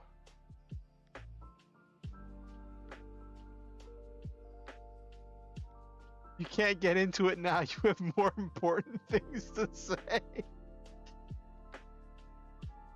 What is it? What is it you gotta say, Okusen? Say it. Just say it. Just say it.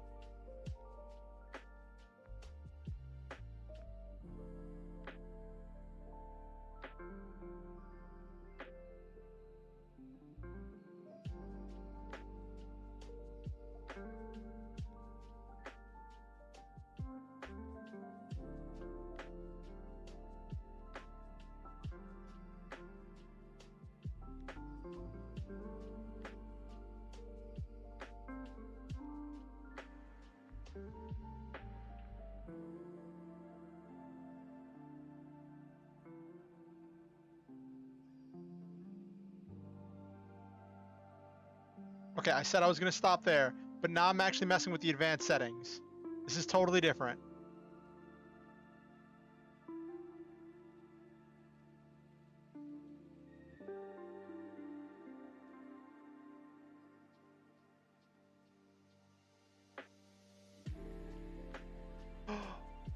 Ooh. Don't judge me, Nabaru. Don't judge me.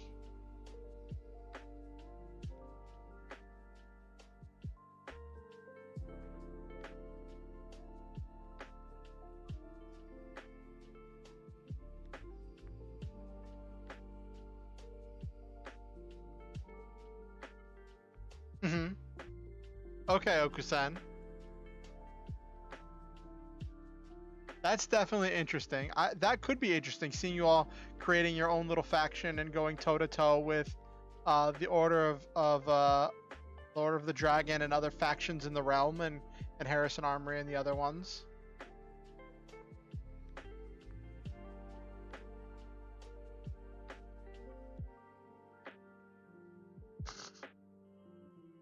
But like Nabaru, this is kind of like a gotcha, but like a little bit better. Like it's kind of like a gotcha. I will admit it is kind of like a gotcha game.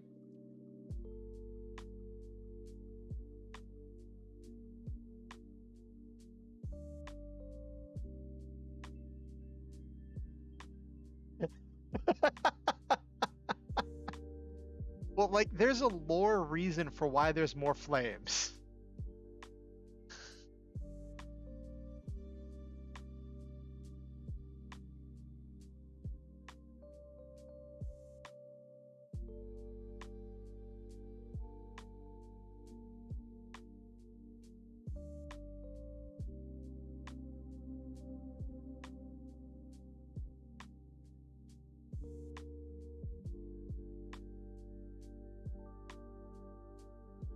Yeah, the mech is literally powered by the stars. There's a lore reason. I like this one in the center.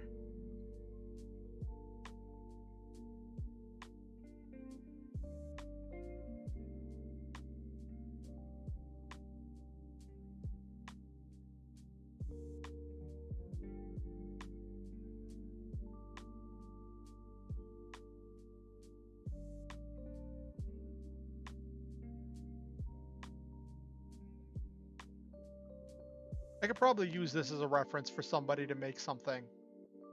Anyway.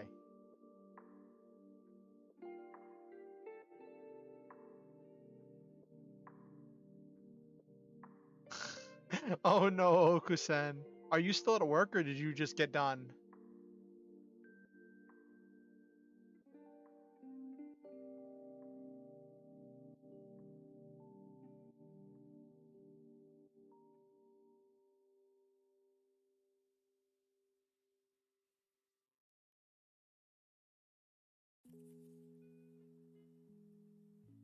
Oh, you're burning the clock? Oh, okay. So like you're technically done, but you're not off the clock yet? I know that feel, Okusen.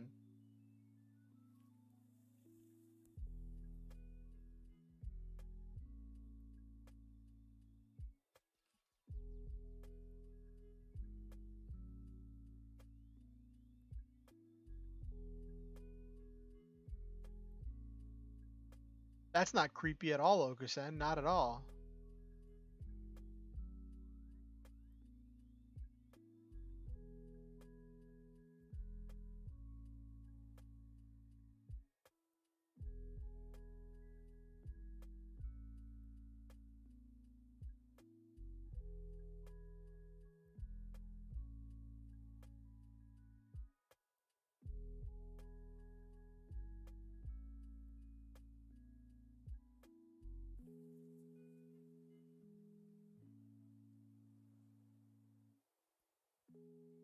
Not creepy at all. Okay. So, we were exploring more of this last night because we were just working on this last night. Uh, it's funny, every time I generate something on Night Cafe, it sends me an email saying your Night Cafe thing is ready. So now I just glanced over at my phone and I've got like a bunch of emails from all the things that we've just generated. It's hilarious.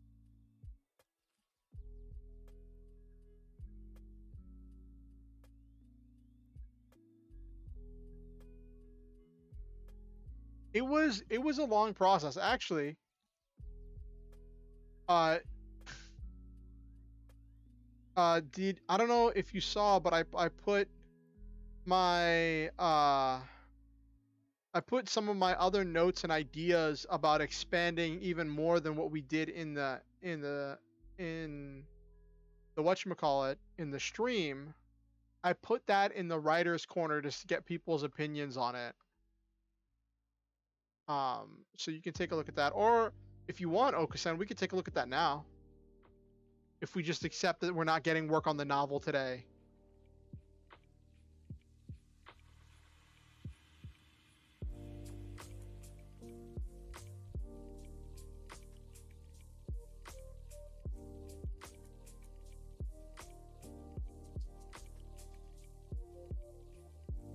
I'll change the description of my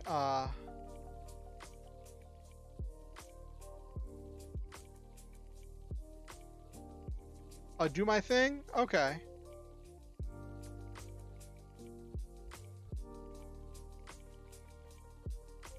Alright.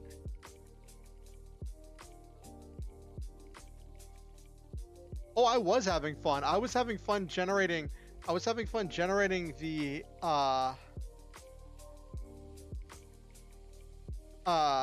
generating the mechs.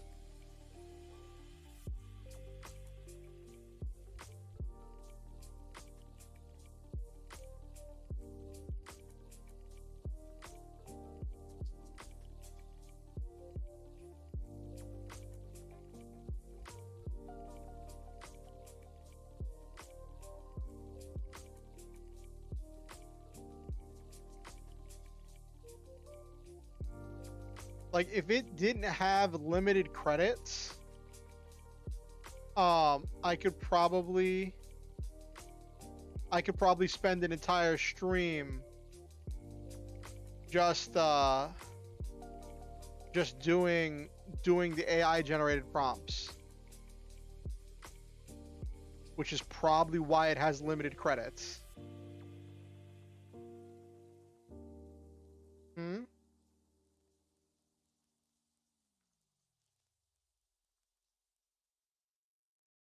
Yeah, it was fun.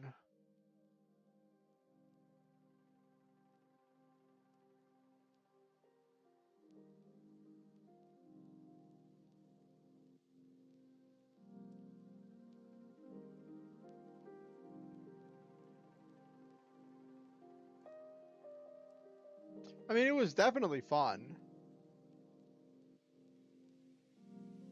It just went wild. Actually, there's one more I want to try. Hold on.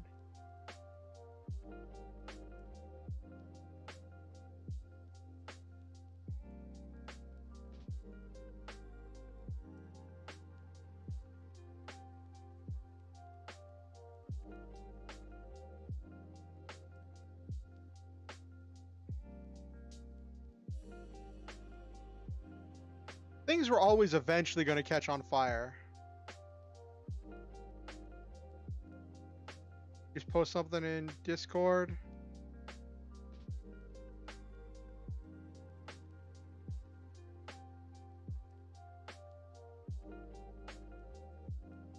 Oh my gosh, a Simpsons parody of Death Note. Oh my gosh.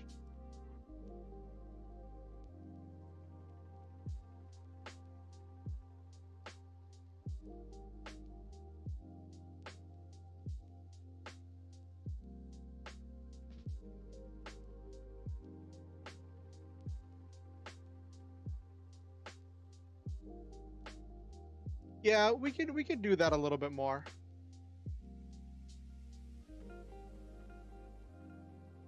So this was the image that I started with. This one I generated, and it was kind of like too Ghibli-esque. And this is where we started before eventually getting to everything just being on fire.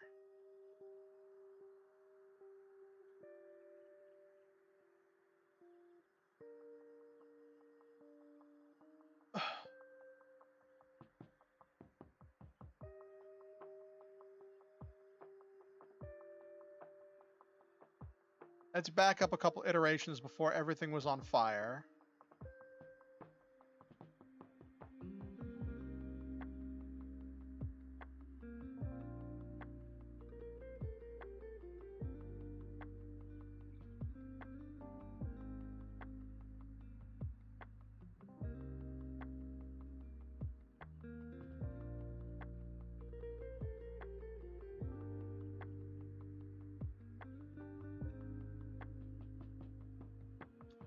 Hot-blooded, star-powered. We're not doing the advanced one, we're doing the simplified one. No, we are doing the...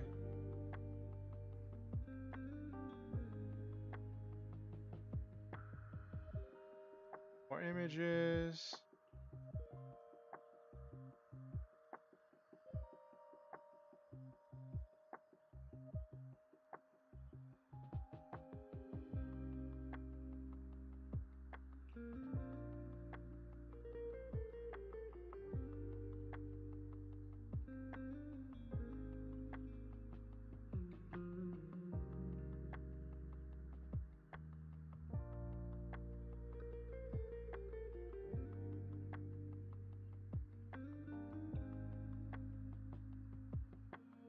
Okay, so we're just evolving this a little bit.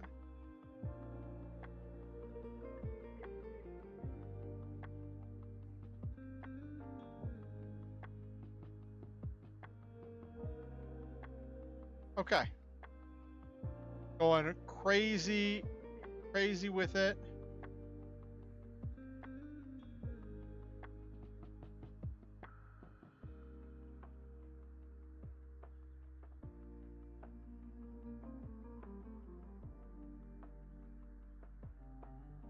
Ah. You could spend credits to get actional.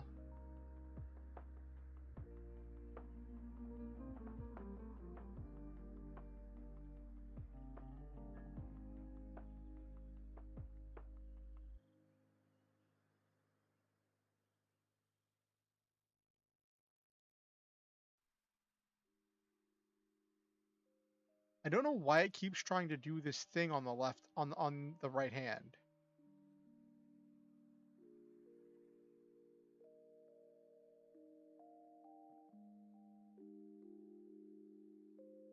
Why it keeps trying to do 3 legs.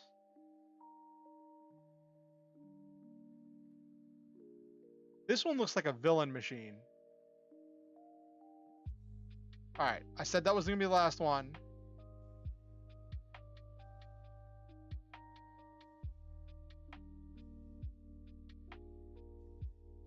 I do actually want to work on this a little bit. At least a little bit.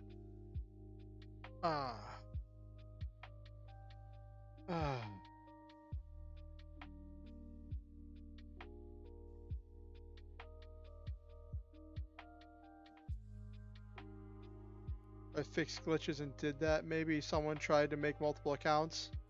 Well, I mean, making you mean for the AI on Night Cafe? Yeah, I did ask you what you would do if you ran a Lancer campaign.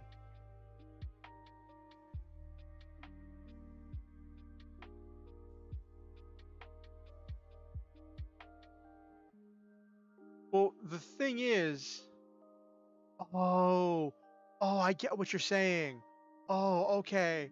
It just occurred to me. If you have multiple accounts, if you have 2 accounts, instead of getting 5 credits, you get 10 credits and you just do the same prompts between each one. Oh. Oh. I think it might be... you have to... Each account has to be linked to a Google. It has to be linked to a Google thing. And I think they track IP.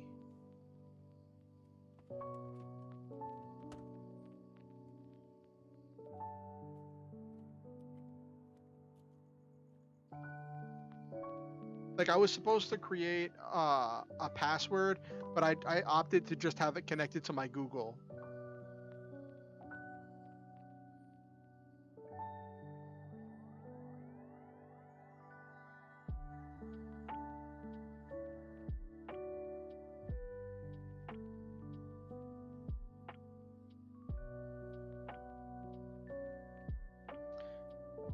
Oh, you use a VPN.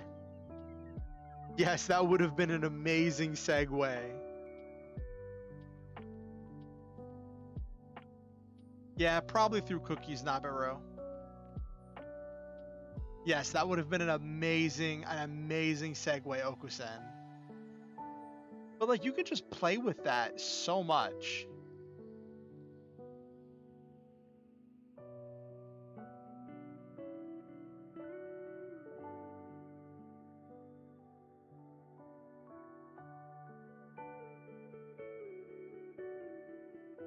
Okay, last one, I promise. Well, I keep saying because I do actually want to get writing done tonight because I did put that in the description. Actually, you know what? You know what? Hold on.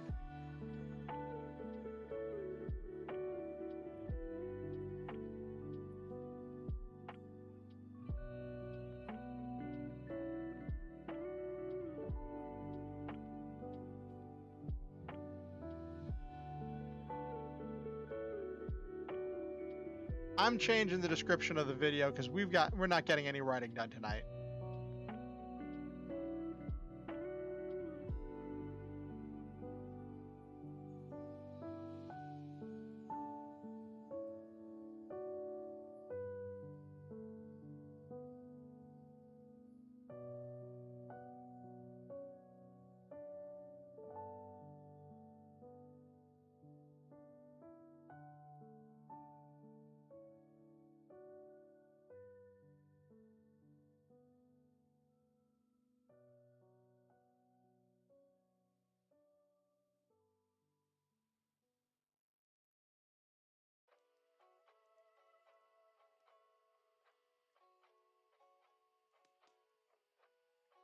I really like collaborative world building. I would possibly have a session 0 where everyone comes together to establish some stuff, then fill in everything else. Ooh, that would be interesting.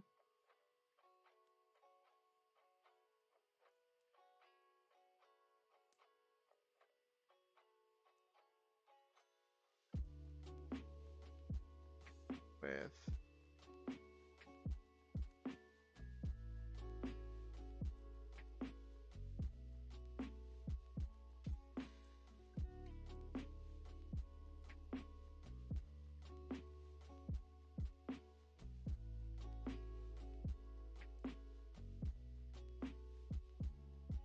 yeah, you can make really great worlds.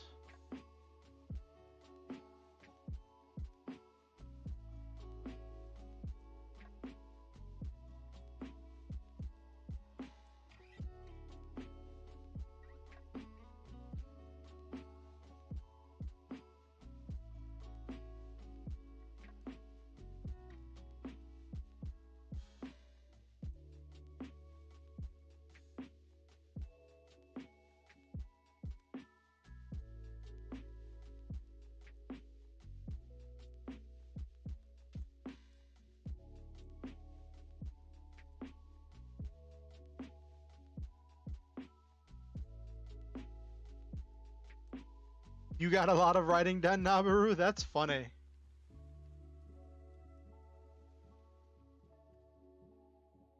Ask everyone if they have any character concepts or ideas they want to explore and build around that. Okay. All right, I changed the description.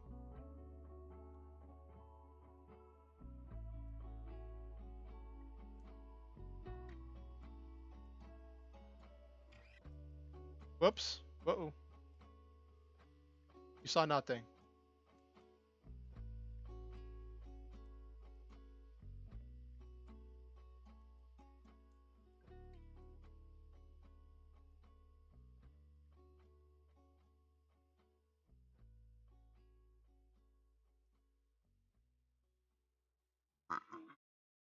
Oh, that's really cool, Nabaru. Well, I'm glad that it was a good time for you.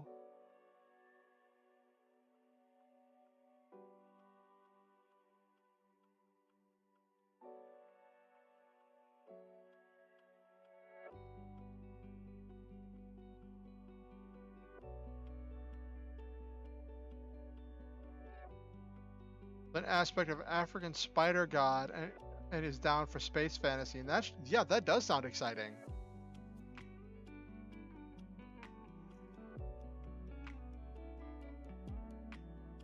Okay.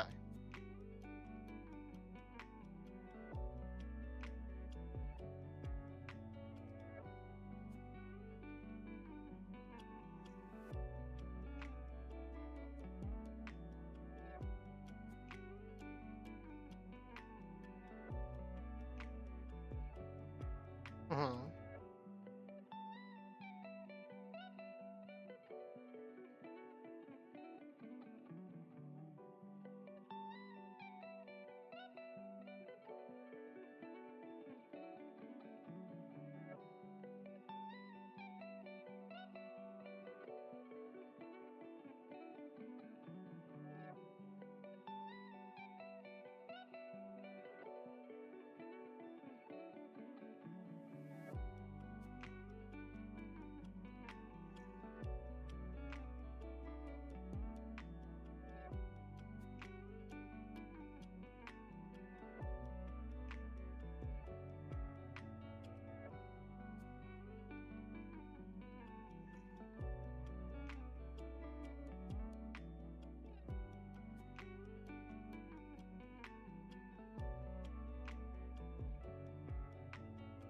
Why do these things keep wanting to mess with the right arm? Why do they keep disconnecting the right arm?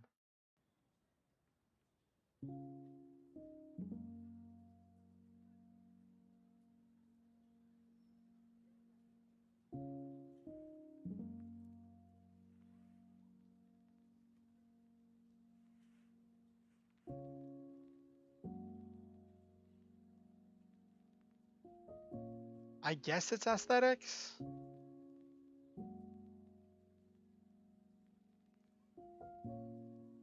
This one with all the fins is starting to get closer to what I'm looking for. Rocket Punch is a classic, yes.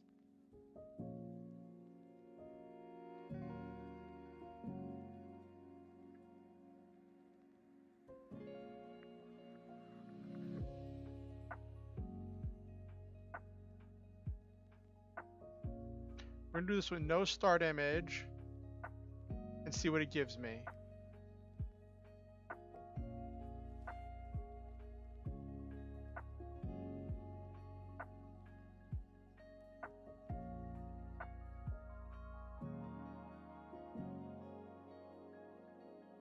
Oh, these are looking much better. The top right one. This one right here. It definitely looks good. I don't know why it keeps wanting to make them blue. It just keeps making them blue. Bottom left? Oh, the one with the where the hands are kind of just there. The hands are kind of just there. It definitely has a vibe. Let me see what the next wave did.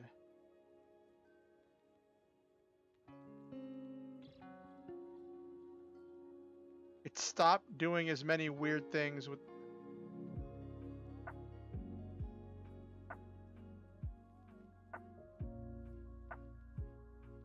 I want it to be black and gold, but it keeps doing blue. It just keeps doing blue for the giant robots. The one that's black and gold is the one that's spaced funny.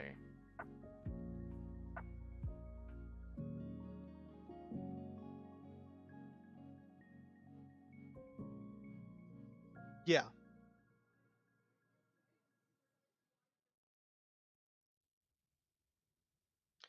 And this one up here in the top left just doesn't have hands.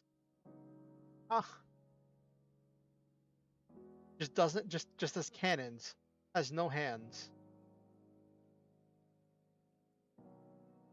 Maybe it forms spectral hands.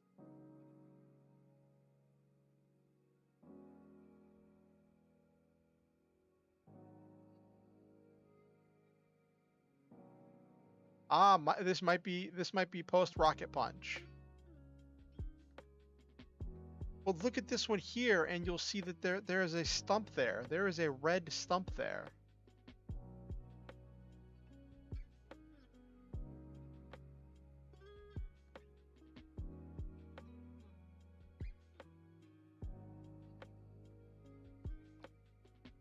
I like this one. This one looks like it gives off that evil vibe. But it is the closest. Yes, the T pose. I guess they're going for Mega Man.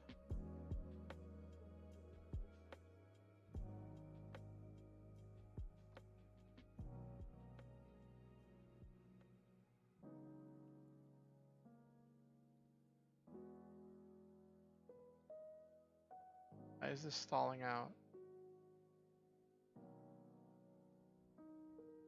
Why is this stalling out when I'm trying to just simply download the image?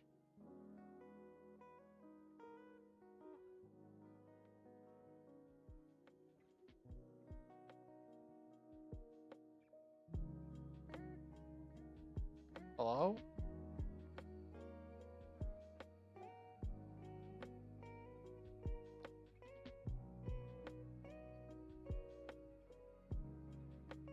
Okay, thank you. Oh, did I already download that image? Yeah, I already downloaded that image. Okay. Let's evolve this one. I'm curious what this one's gonna turn into, because this one's like the best one so far.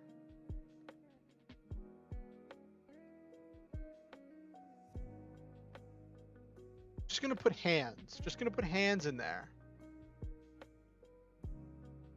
Just see if it gives it hands.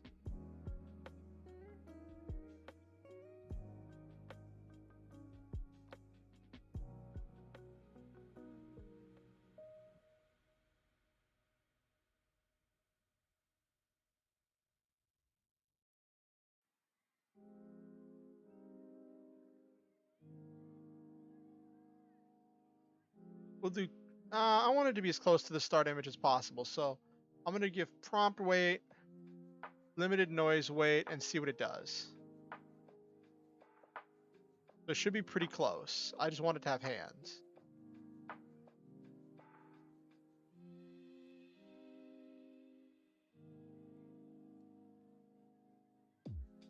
Okay, this one I like because it's got blasters.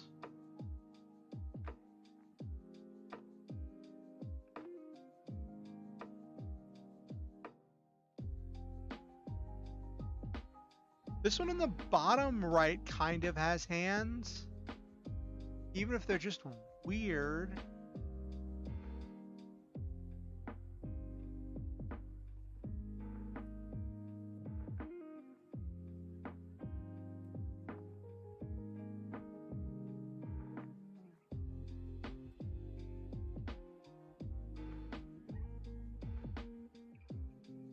It's funny, I said I wanted black and gold, and it keeps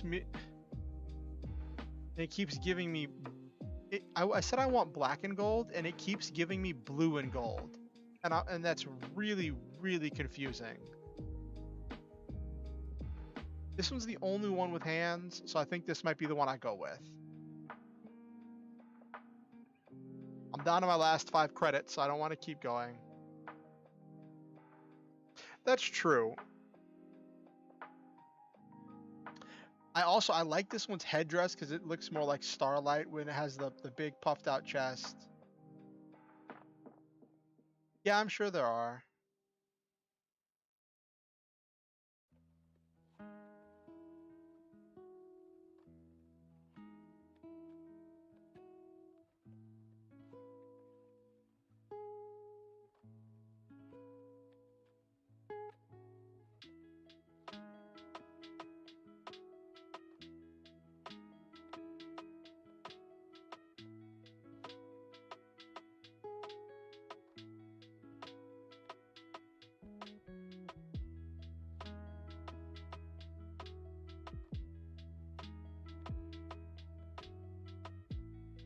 It's so addicting just pressing the evolve button because you never know what's going to pop out of it. Like we started with an okay-ish thing, but now we're getting close to something.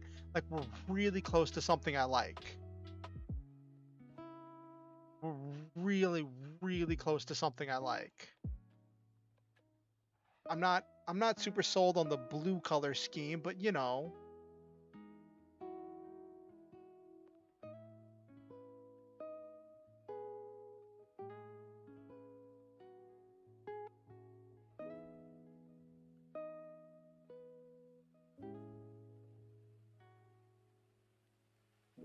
Yeah, Photoshop is good, and a few sites are good for that.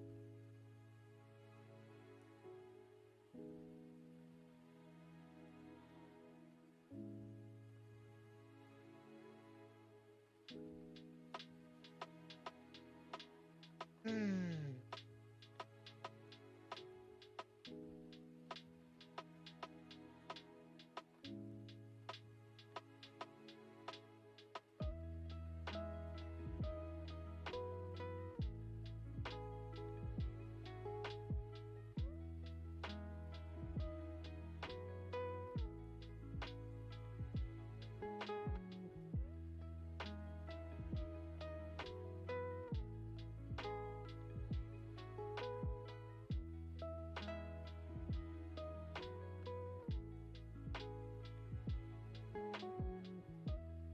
One of those will work. If anything, this one here has more detail and shadow on it.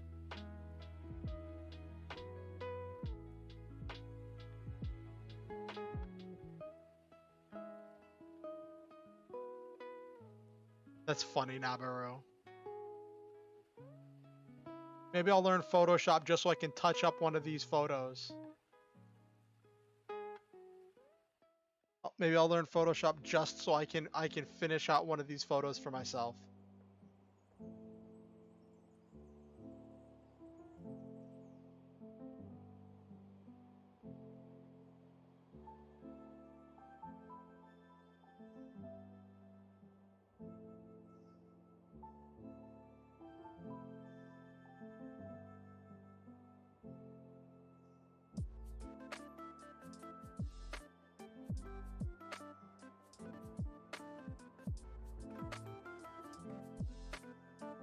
The other thing is that like this generator right now, since I'm in the max efficiency mode, is only generating them with uh in thumbnail size.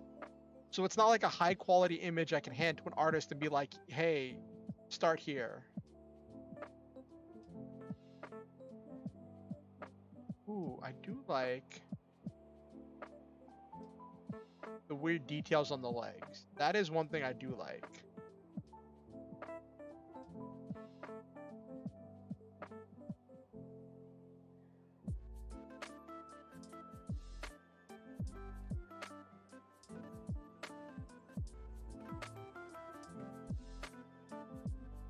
All right. This will be the last one, then we'll probably start winding down for the night, ending a little bit early tonight because it is just a chill night.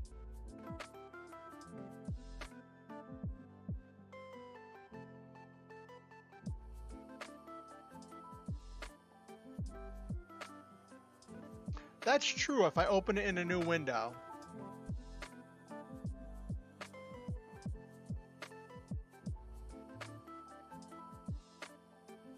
I don't want any noise because I want it to stay where it's at right now.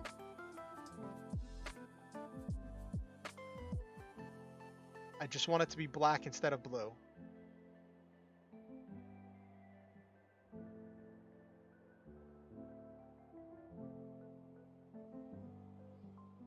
All of those are still blue. I can't escape the blue.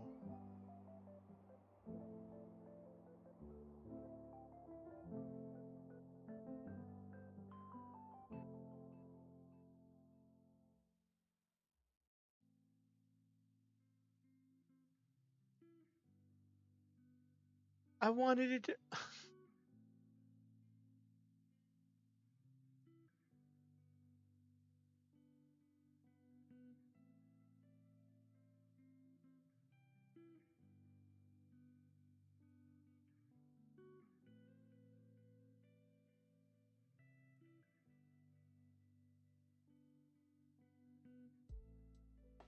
That one's a little bit too drawn out. This one I like how like it's got the blurriness.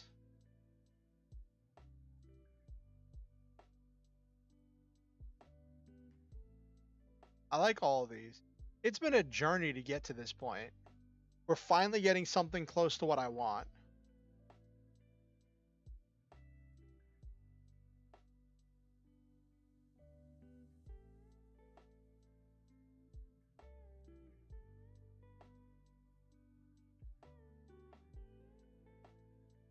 We're finally getting close. It's not quite there, but it's getting there.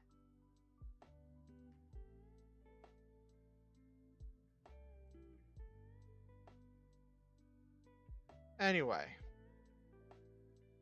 Whoop.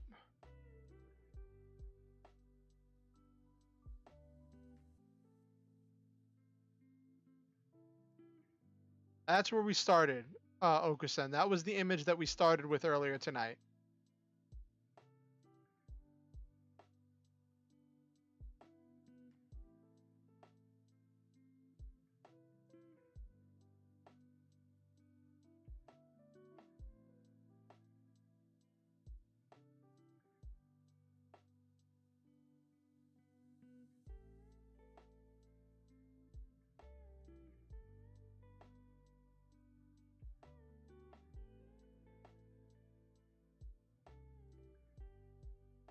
Got a bunch of images out of that.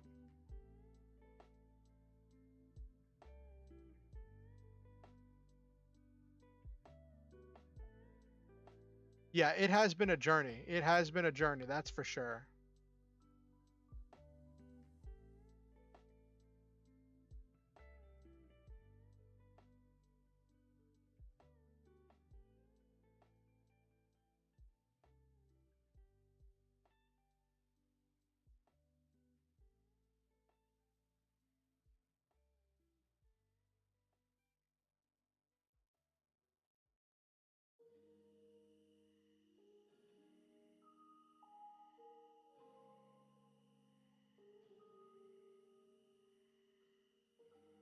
It took a while to get close to one that actually was human shaped and didn't have a weird protrusion coming out of it. And to not just have this annoying viewed from below thing.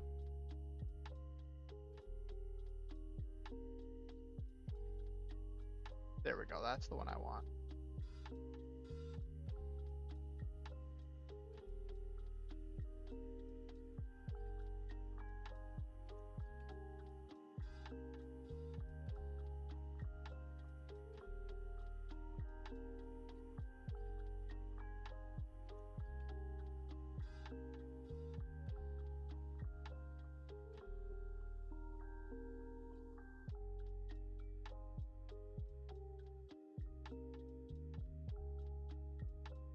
I have a whole folder of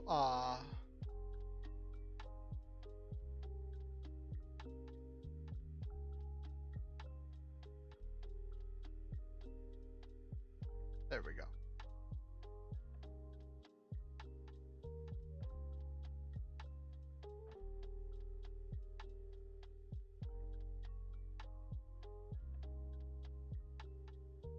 And then let me show you the one that I think is the best one.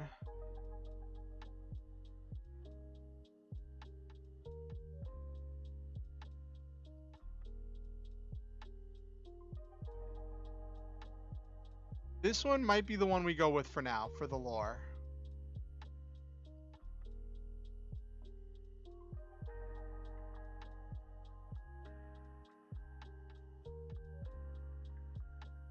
I like that it's got all the glowy stuff, and it just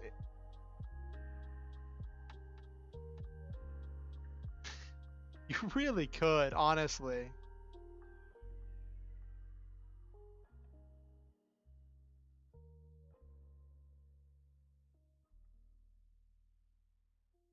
Yes, it definitely would fit in Dimension Police.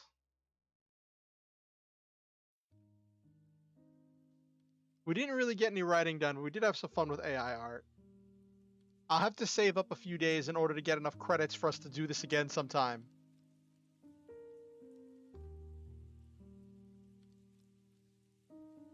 Actually, yeah, with those hands, it could be Nova Grapplers.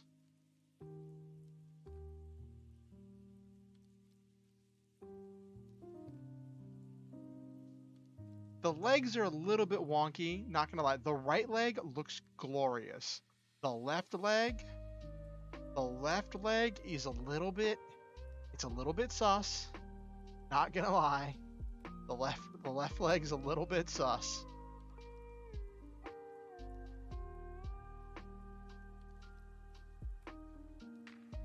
It could just be a really weird viewing angle though.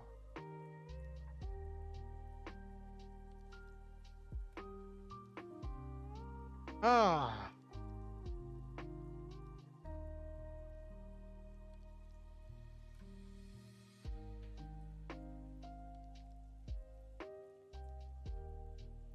That would be interesting if it did transform.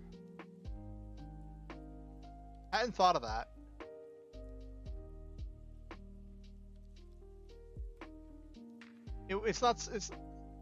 It's not like, I mean, it's a giant super robot.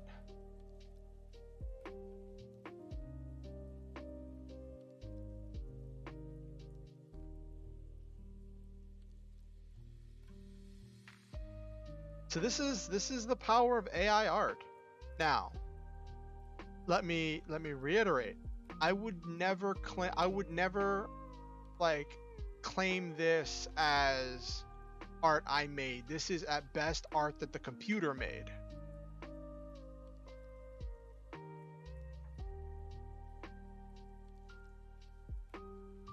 I'll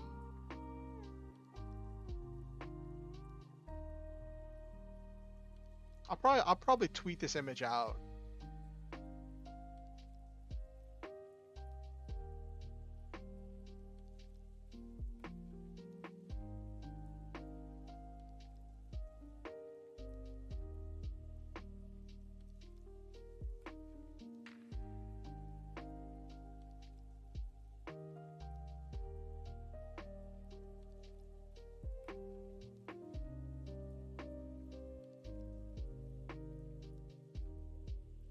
But it has been, you're right, it has been a journey. Like, I'm looking at all of the ones I saved from the journey here.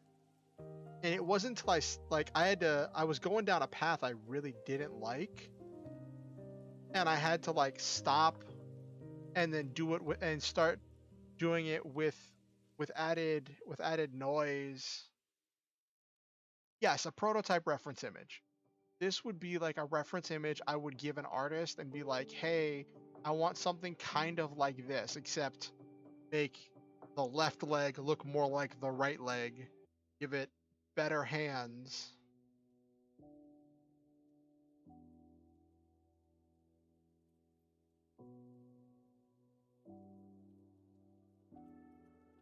So, AI is trained to draw. Yes, make it not blue. So I don't know, the blue is growing on me. So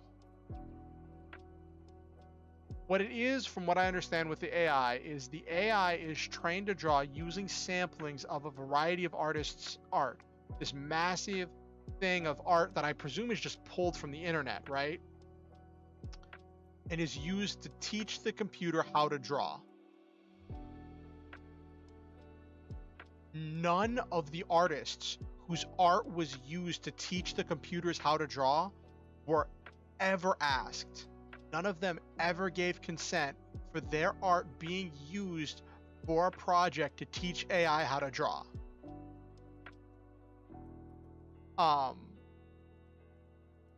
So there's that, right? Some people have said, well, I mean, and artists can't control if someone studies their work to learn how to make their own art. Well, that's true, but that's if a person's doing it. This is a computer that's being programmed to do this. And when I was doing the prompts, I don't know if you were there for it, Okusen. When I was doing the prompts, it was trying to as part of the prompt, it was trying to add in Studio Ghibli, naming some comic developer, some comic artists, naming some anime studios, and it was sampling art from these other named people. I removed all of the named people from the prompt, so I kept the prompt as generic as I could.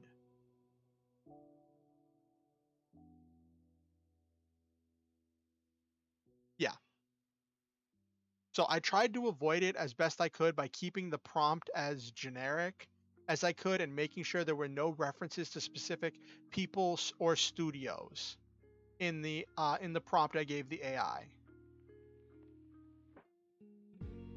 Yeah, when you choose, so if you just choose the non-advanced version, if you just choose the regular setting, you don't see it, but when you select a style, it adds certain prompts to your prompt. Though they don't tell you you're supposed to put a comma between the entries for your prompt, because if you don't, it doesn't give you very much. So because I was in advanced, I saw specifically what it was adding, and I went back and I removed all of the named prompts. Which, I mean, it's still, the AI was still trained in a very sussy way.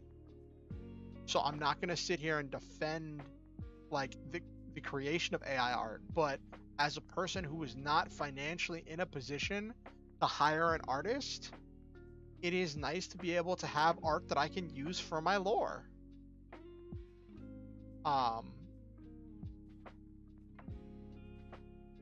And to have something as a reference of what I want, so that way whenever I do have money to hire an artist, I can be like, hey, can you start from this, but make it not blue? I don't know. The blue is growing on me.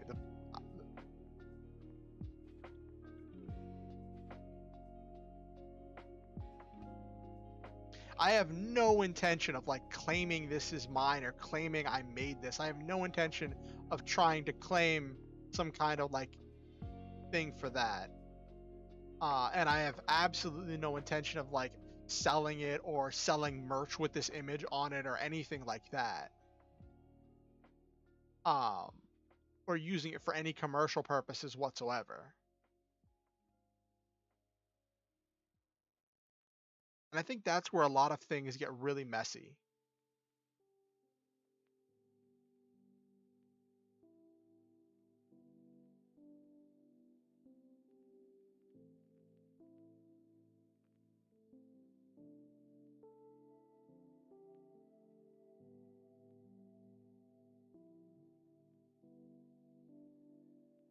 Now we just need a name. Well, now we need a name for my robot.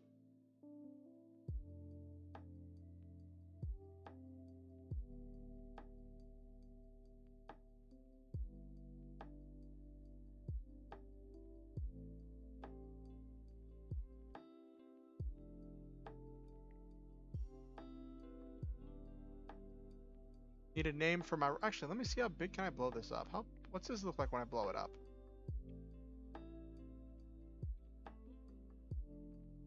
Yeah, it's not the highest quality image. You see the hands are kind of weird. Let me take a look at the legs.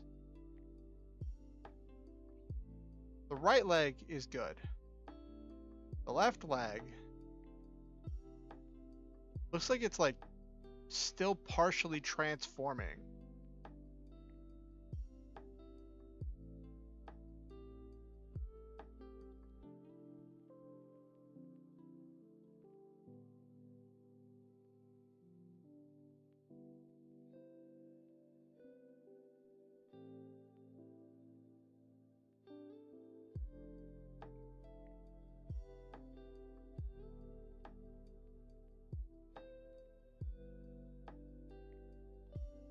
I think it's also an important thing, completely separate from this, but for me as a streamer, to feel comfortable pivoting and changing the direction of a stream if I'm like just not feeling the groove or I get caught up doing something else. So I cannot deny that it was kind of like rolling a gacha. It was kind of like rolling a gacha. I will admit.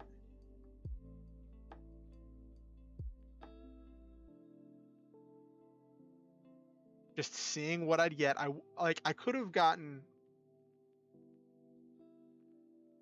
like, if I'd spent. So I don't know if you were here for it, Okusen, but that website has credits. And you spend the credits whenever you run the generator, and you can spend credits to get higher resolution images or to have it take more time to generate, which can mean it can come up with more detail.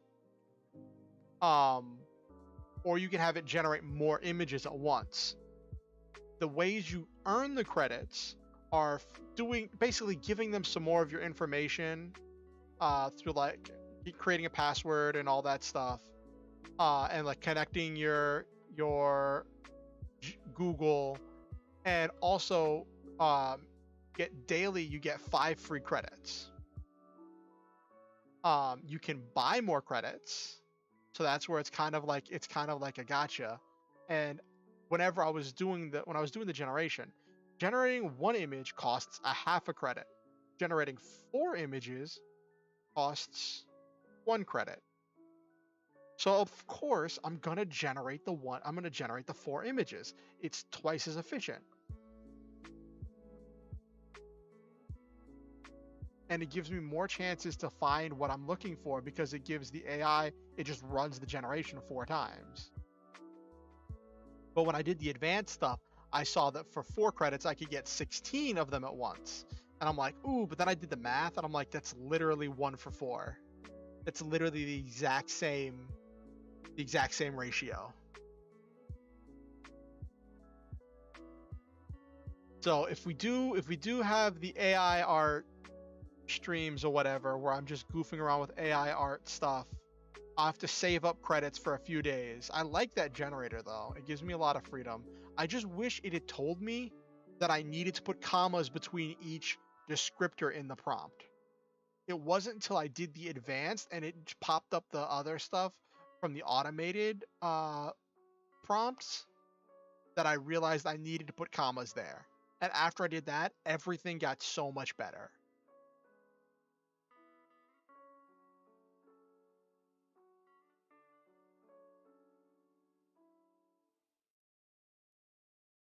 Part of me wants to go back and rerun some of the old ones with that descriptor.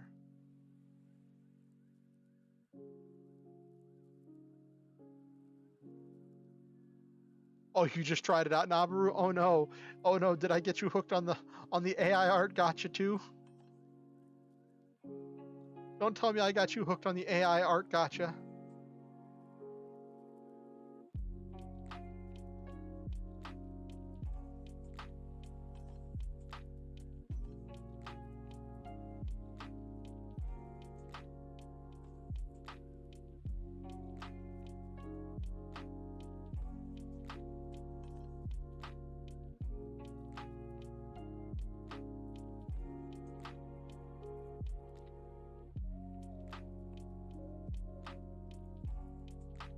Just put it in the background there.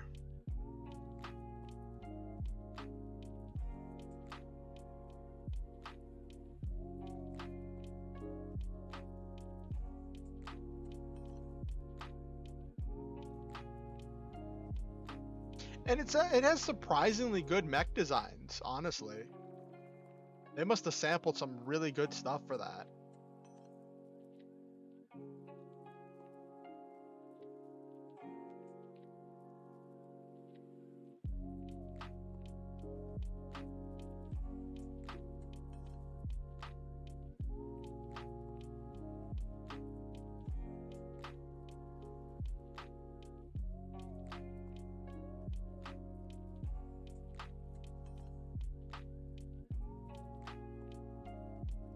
I just realized that, like, when it comes to writing my lore, if I want to I could use some of the things we generated tonight as images of like rivals or like evil robots that I had to fight.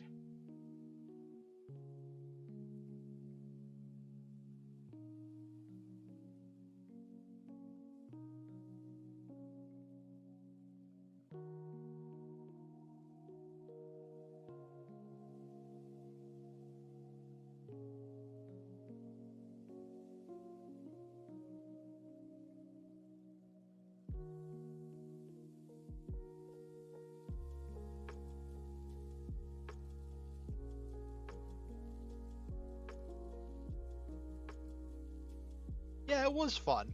I think tonight was fun. Did you all have fun?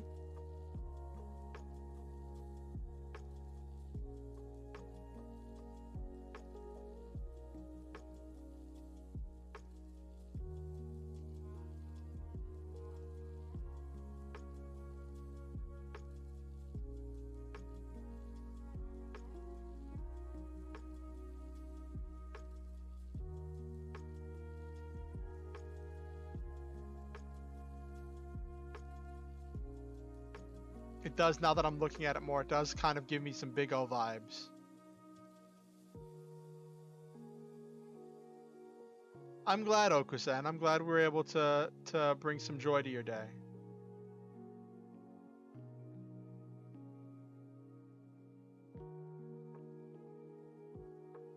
You're not hooked, not yet. Okay. Is it one of those things where it's only a matter of time till you get hooked? Have I created a monster, Nabiru?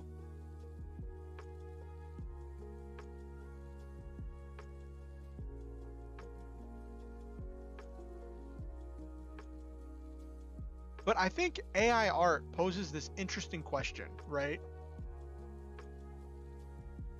Where you already are an anime addict. Oh no, Nabiru.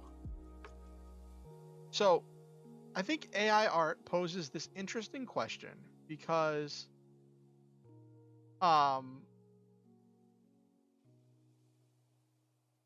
it becomes this thing where since like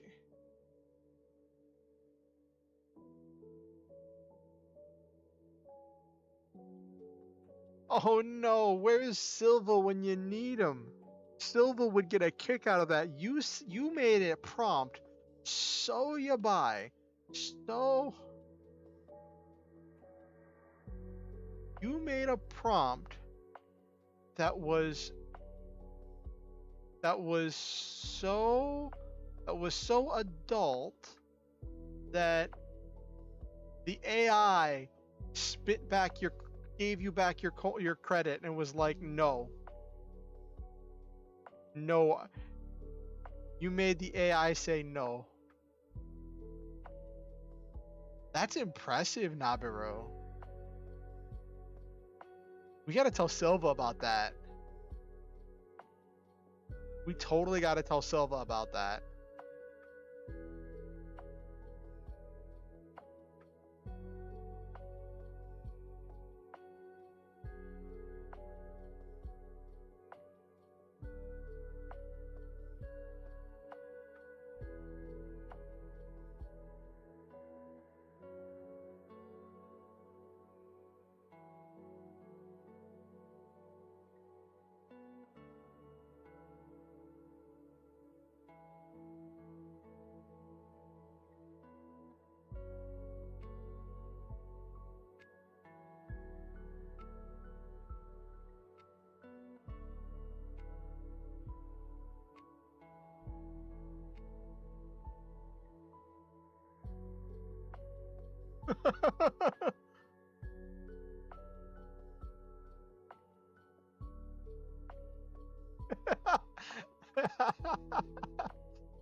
So wait, what was your descriptor? Anime girl, tan, cat ears. I don't know. I don't know. I don't know.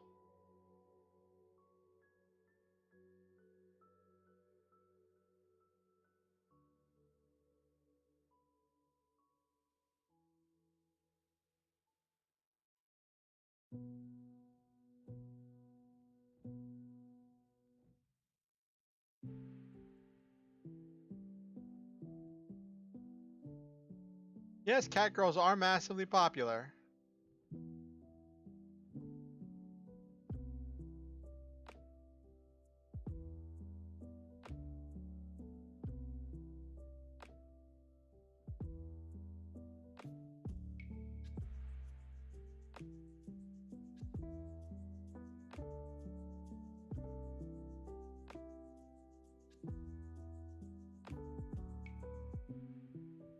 I just told Silva. I just hopped on Facebook and told Silva.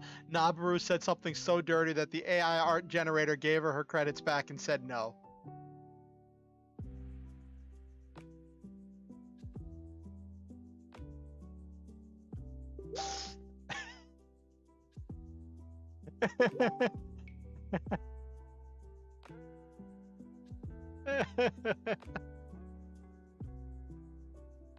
Let me see.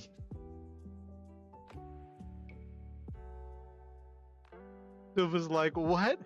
What'd she say?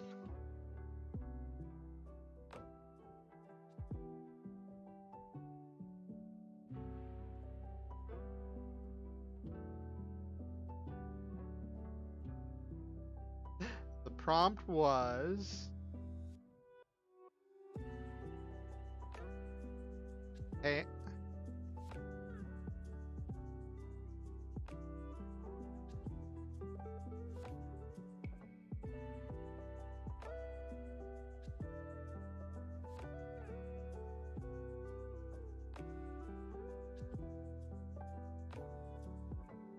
yeah, it's generated interestingly.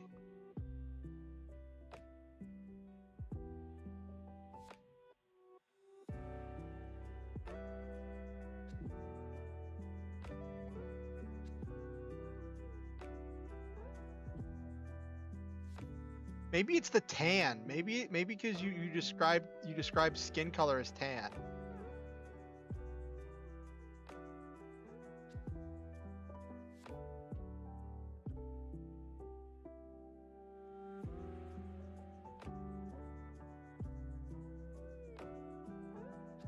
Uh,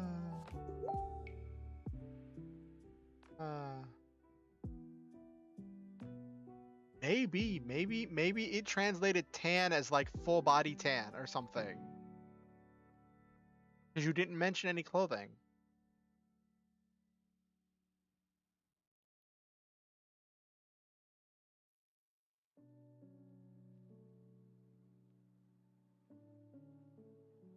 I just had to tell Silva because I knew Silva would get a kick out of it.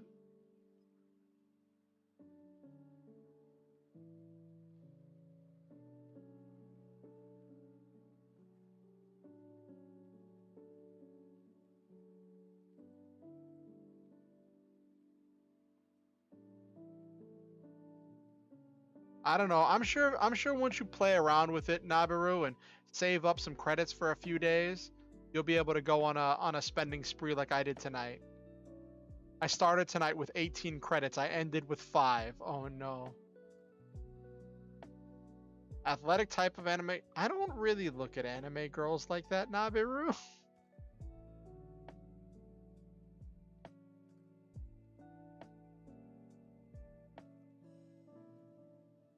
Ah.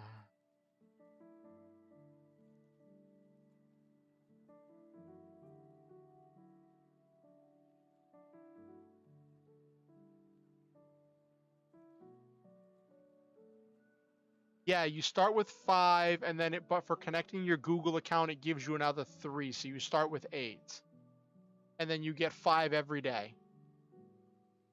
You just have to claim them before the next 5 pop up, I think. So I normally just log in, claim my credits, and then close it out. And I'm glad I did because it saved up enough to have fun tonight.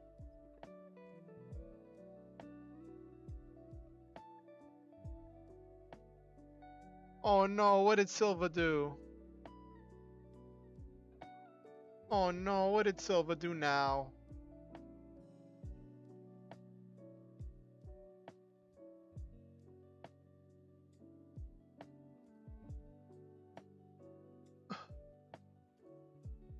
Uh it's only dirty because Nabaru said it. That's it. Exclusively, it's only dirty because Nabaru said it.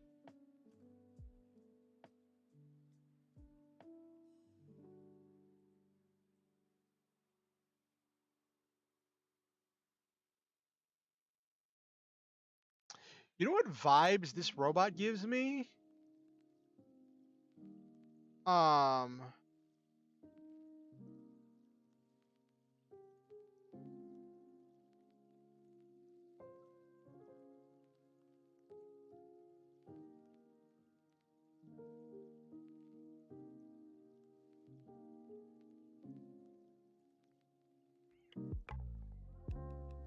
What is it? It's one of the... Could have a wing pack. Yeah, it could. Or it could have a cape. It could have a cool cape connected to it. But no, there is... I think it was an original generation. There's a giant super robot. And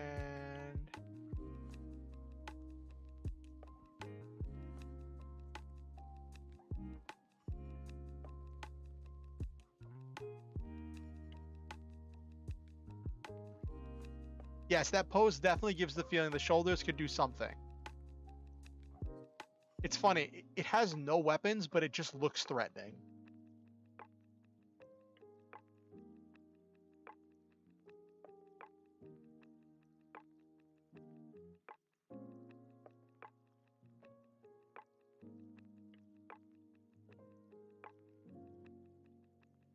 Advanced Alt SN.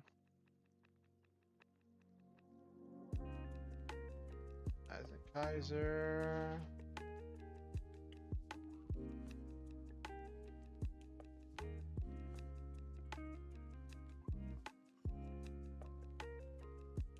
Oh goodness, what happened to going to bed on time, Silva?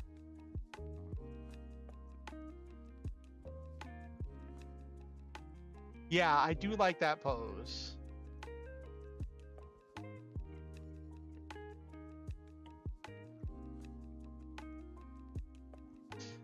Okay, alright, Silva.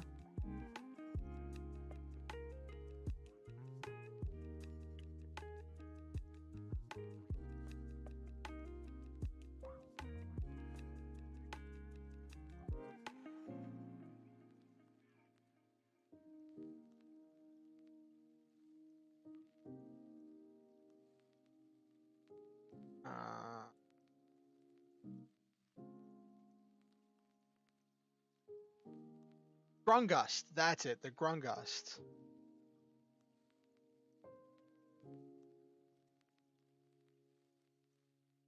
I don't know.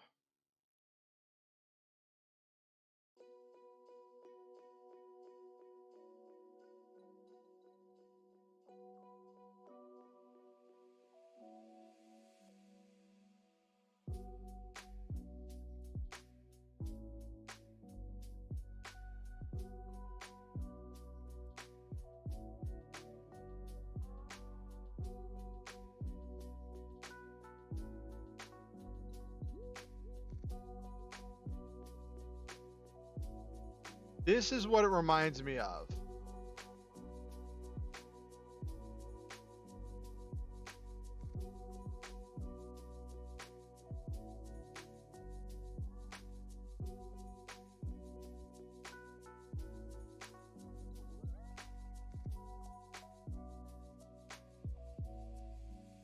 This is a giant super robot from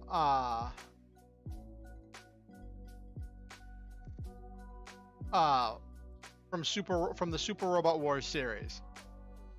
That's what it reminds me of. With the blue and the gold.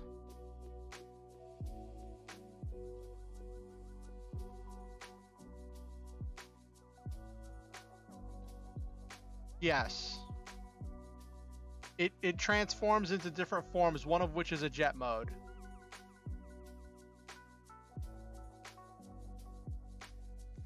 It also has a tank mode. And I think it has a, was it a submarine mode?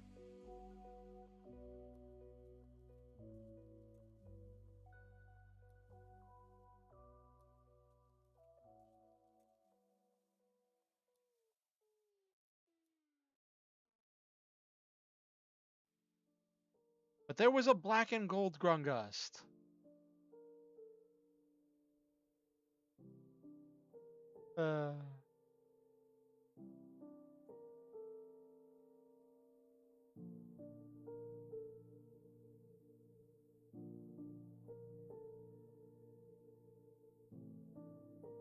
But yeah, that's the one that it reminds me of.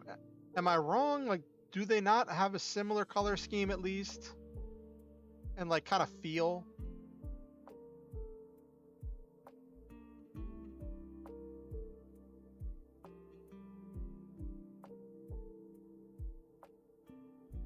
Like, am I imagining it, or is there actually a similar feel between the two?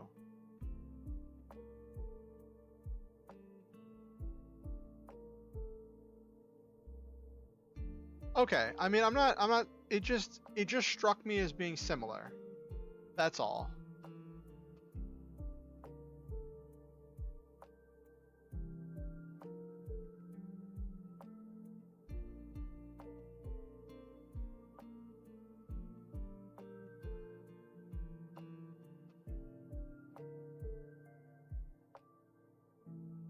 So the mech on the left is the Grungus type. I think it's just the regular Grungust. It's from Super Robot Wars, which is a series of games, and there was a couple animes of these shows with giant robots fighting each other. Oh, that's cool, Nabiru. So I was showing it because I was trying to think what my mech reminded me of.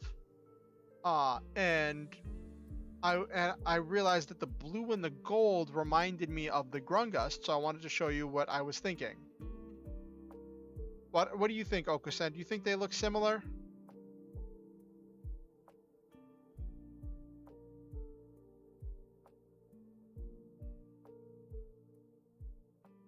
Oh no, Nabaru, are you getting hooked? Are you getting hooked on the AI gotcha? On the AI art loot boxes? Have I created a monster?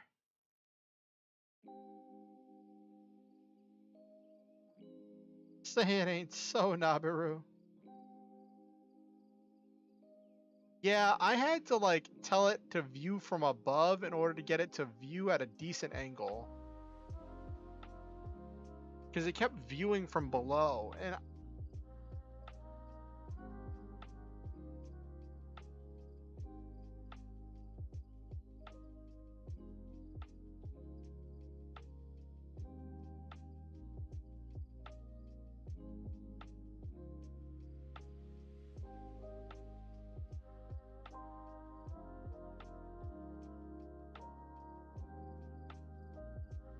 yeah, I could see that, Okusen.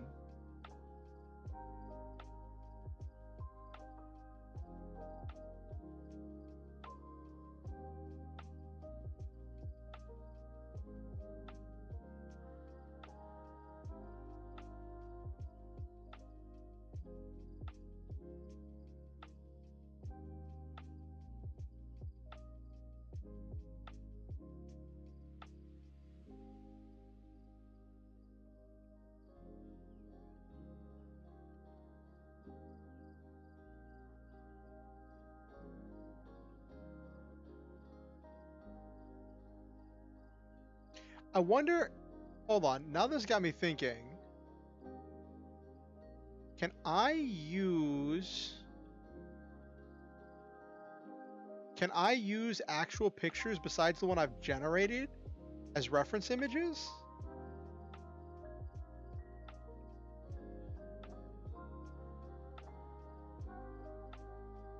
Yeah, it is definitely simple.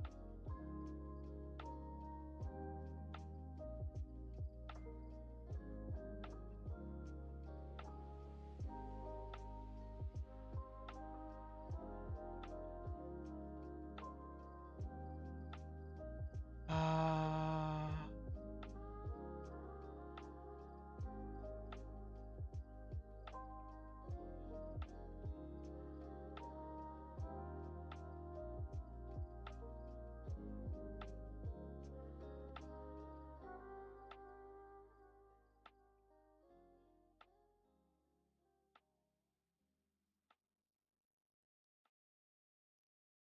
that's interesting. So I can just put another image in.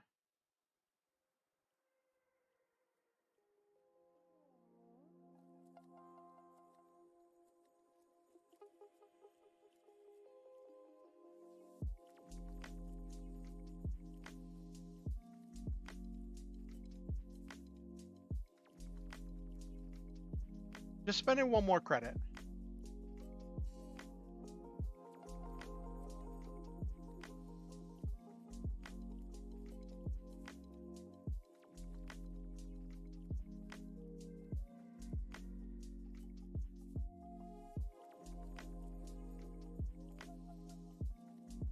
Got some interesting stuff from from just running it,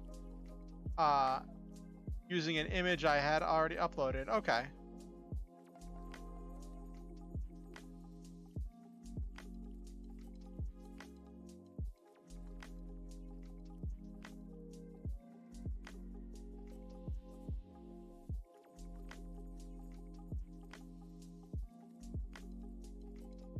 Oh my gosh. So they have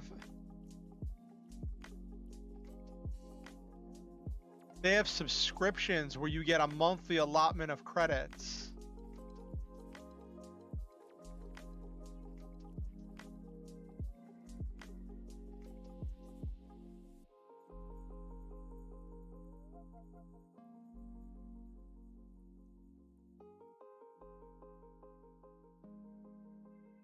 Oh, if I share a creation on social media, I can earn a credit. Okay. There's a couple things I can do to earn some more credits. I'm getting distracted.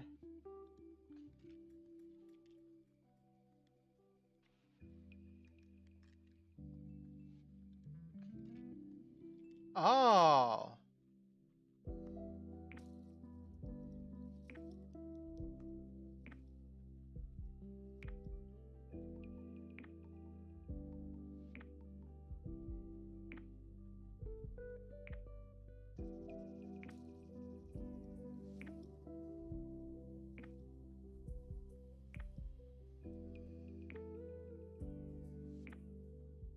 That's funny. Alright, anyway.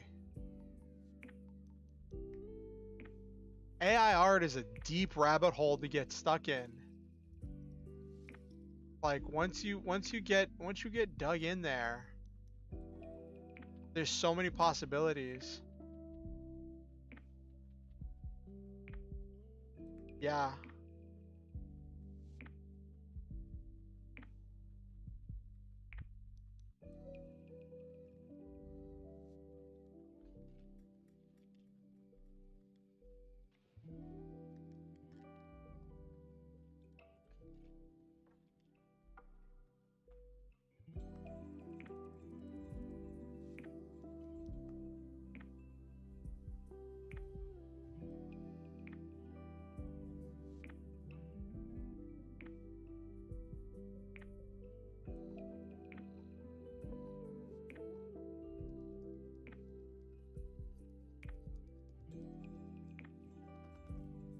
So today was fun.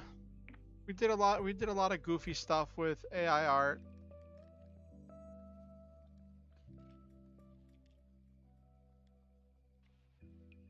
We chatted about stuff. I think I'm just gonna leave that picture there.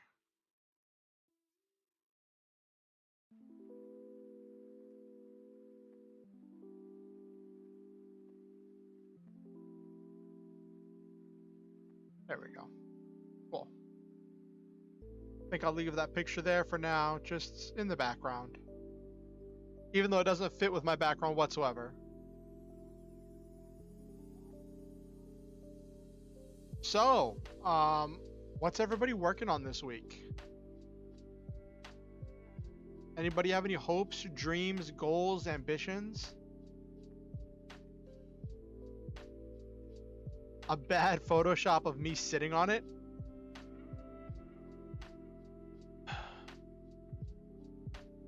Are you good at Photoshop, Okusen? Oh, you're like artsy, aren't you?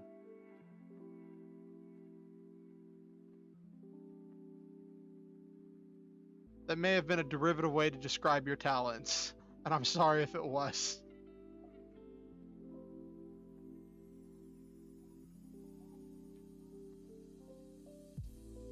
Because you made that GIF that you use with the virtual camera thing whenever we're on Discord of the dancing mechs.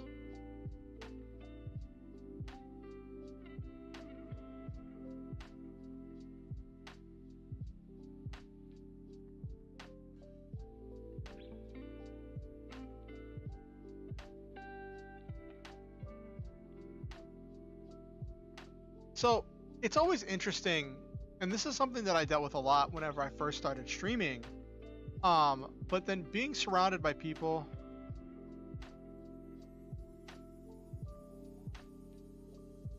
Pixel art? Oh.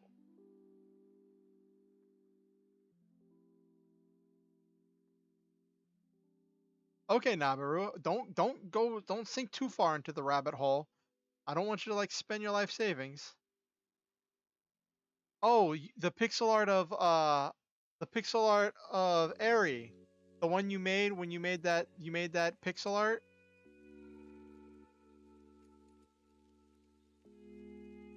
The one of Airy holding the Buster Sword that you drew yourself. Yeah, okay. Sorry, I was just thinking about the most recent thing that I'd seen from you.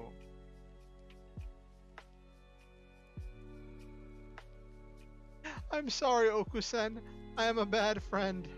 I have failed you.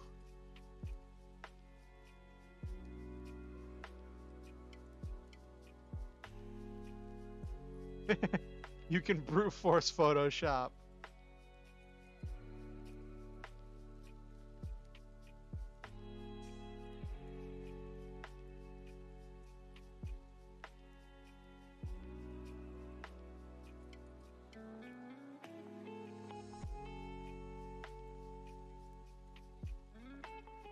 That's an interesting mental image to picture someone brute forcing Photoshop.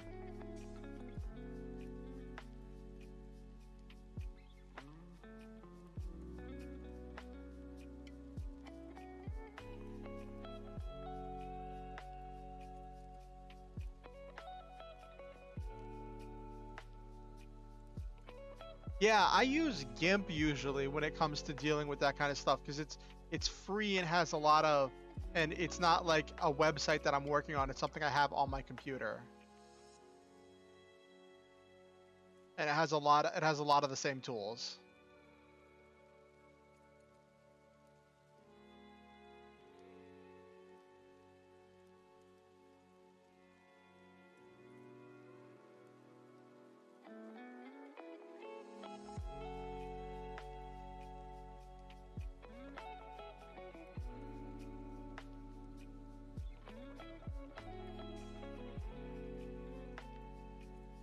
Ah, use GIMP. Okay.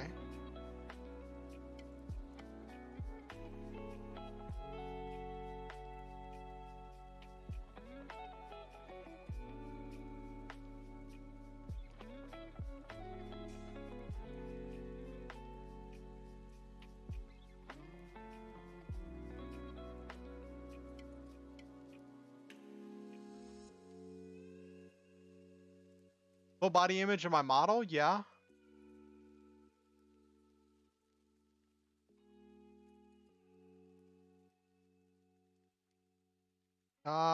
Yeah, I should have a full body image of my model. Hold on.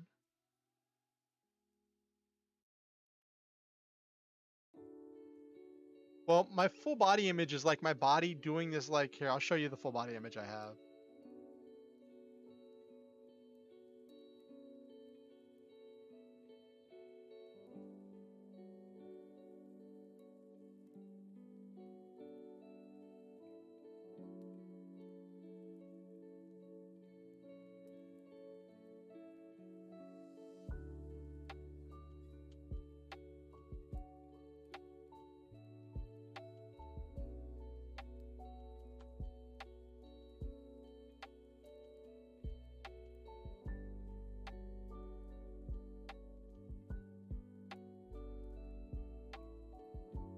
Yeah, that's what I have for a full body image. I could maybe green screen it to get a transparent background.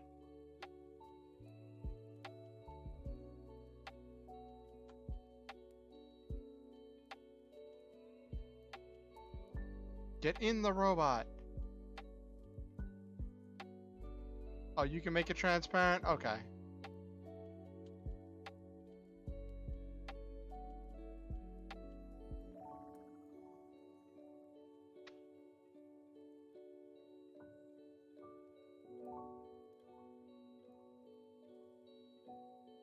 Though I am curious, Okusen.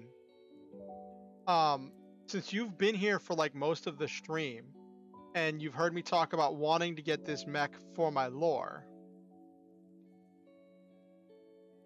Yes, me sitting on the mech burning up. Well, the mech is powered by the stars.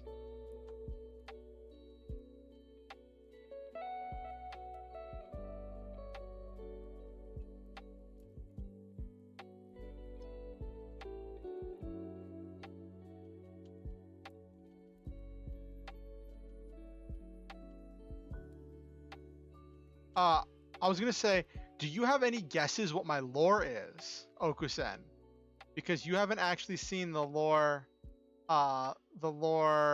thing on the last video where the process where we narrowed down ideas till we eventually nailed down my lore.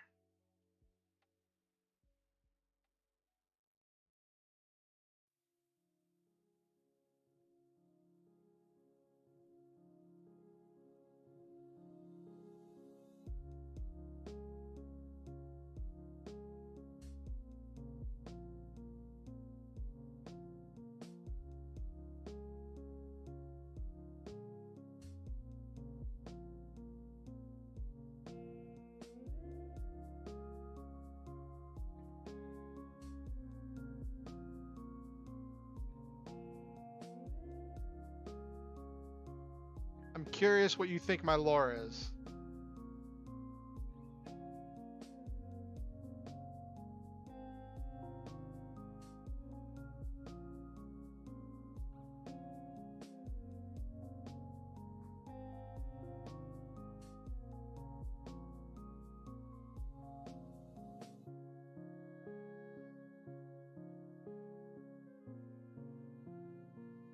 Mech pilot that accidentally fell through a wormhole created by your ultimate attack.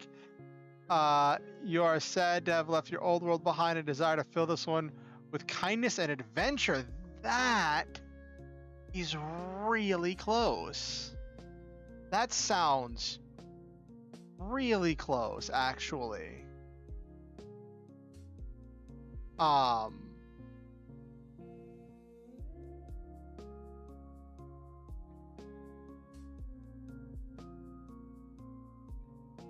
That is actually dangerously close. Really good. Good guess, Okusen. I would give that like an A- if I was grading this. But did you have a second guess? Because you said that's guess one. I'm wondering if you might have a second guess that might be even closer.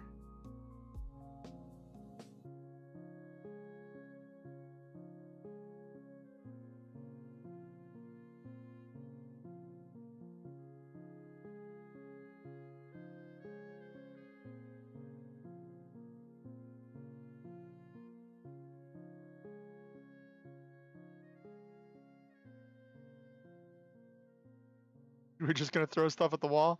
Okay. Before I forget, I'm sending you the pictures now because I'm actually really curious what you'll come up with.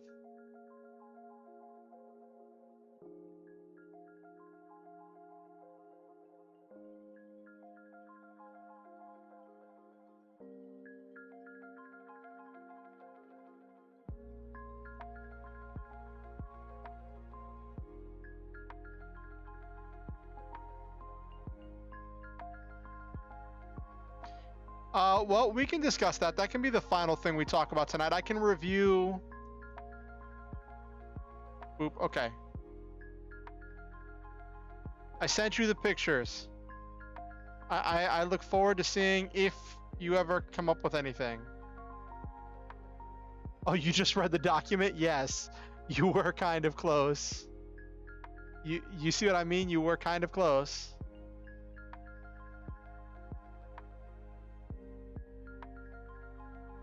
Yeah.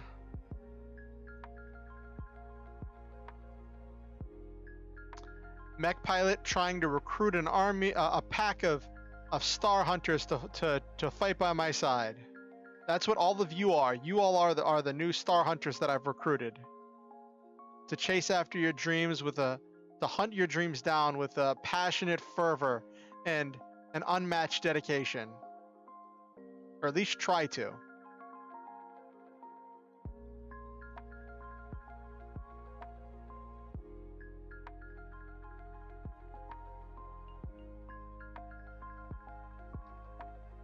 Well, we moved past the celestial being. So we started with saying, so when we started talking about the lore stuff, we started saying that about the idea of me being like a celestial being or like a constellation brought to life. But then we moved away from that because I had this crazy idea of what if I was a mech pilot. So I have this thing that I guess is like my already existing branding where I call my viewers, even though I don't say it enough, I probably should say it more often. I call you all my star hunters.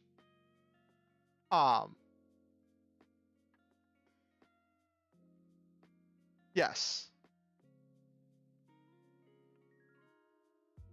You love that for us that you are that you are my star hunters, that we are star hunters together.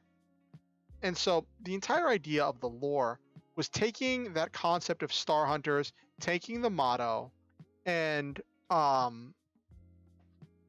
finding out a way to make it fit in a lore sense. So the idea that at first I was going to say star hunter because I'm hunting in the stars. I'm hunting down my dreams that are in the stars, right?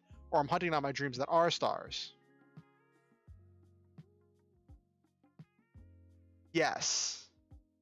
So the final settled on thing is that Star Hunter is the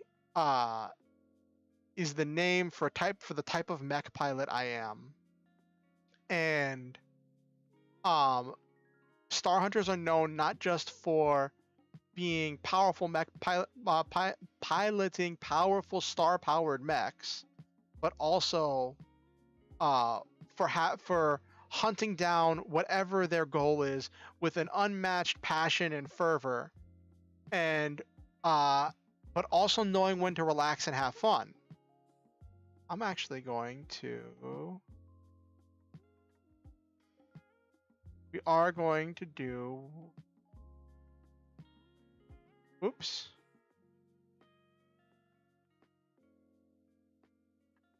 Oop. So this is the expanded document that I put together. I'm going to read this. This will be the last thing before we wrap up for tonight, okay?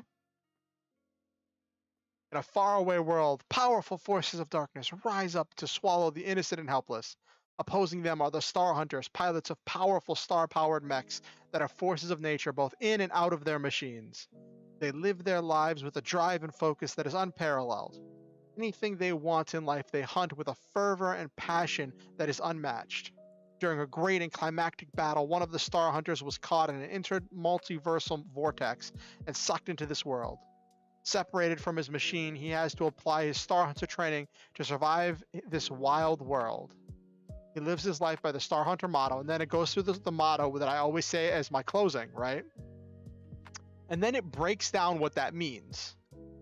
Shoot for the stars means we aim, he's always aiming high for the stars, even and constantly pushing himself to even greater heights. Have wonderful adventures. He's always up for adventure and lives for new experiences that can either be experienced alone or shared with beloved comrades. Live your dreams. He doesn't let anything get between him and his dreams. He doesn't just follow his dreams, he hunts them down. And always stop to enjoy the memes. But sometimes after all that hard work of living, it is nice to just chill and laugh at some memes. A lone warrior in a strange land must make his way. He knows that he can't succeed on his own, so he takes to streaming to recruit a new pack of Star Hunters. Will you join Oriansenshi and hunt down your dreams and goals? So that's the expanded document. I'll probably make some edits, probably expand this, maybe come up with a rival character or something. I don't know. I got enough art that I could use for a rival mech.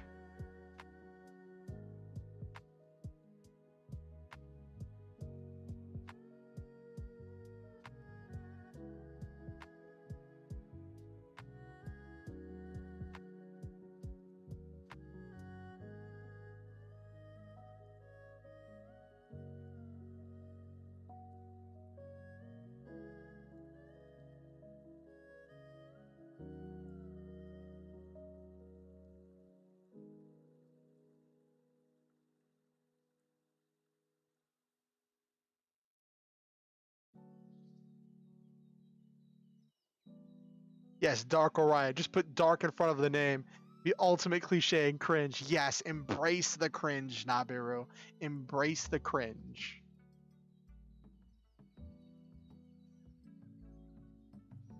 So yes, that's my lore. I'm a mech pilot searching for my mech. And by searching for my mech, will probably, whenever I do actually save up enough money to hire an artist to actually do artwork of the mech, I'll probably do like a special stream to celebrate finding my mech.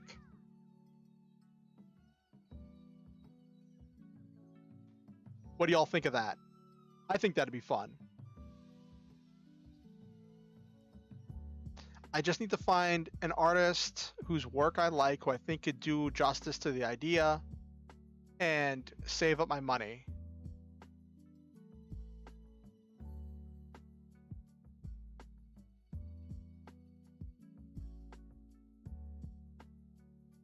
Probably do something silly for the stream, like play Gundam Evolution, or maybe play Daemon X Machina.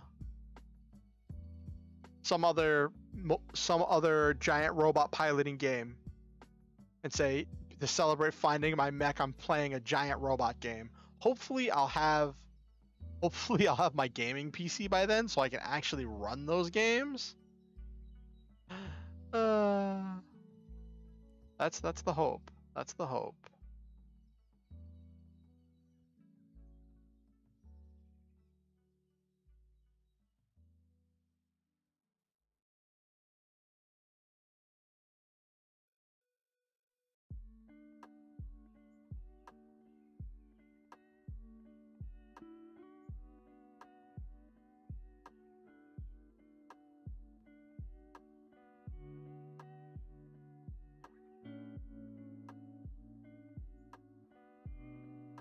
I am inordinately proud of that image, though. It has been it's weird. Like, it's hard to describe the feeling, right?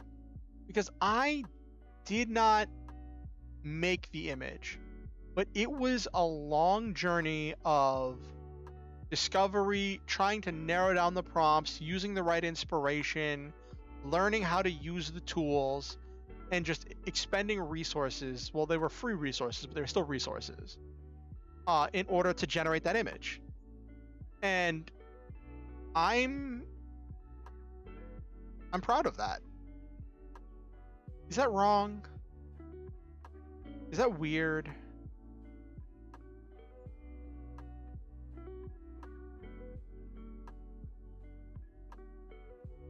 Like, it's mine.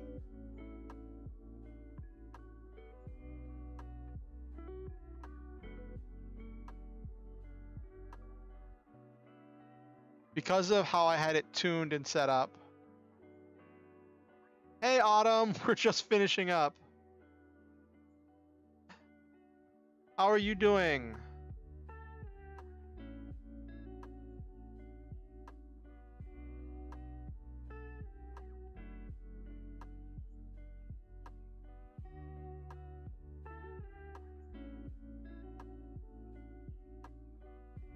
Your Scrivener back. What do I write on? I write on a laptop. Oh, you got done streaming on Twitch? That's great. How was your stream, Autumn?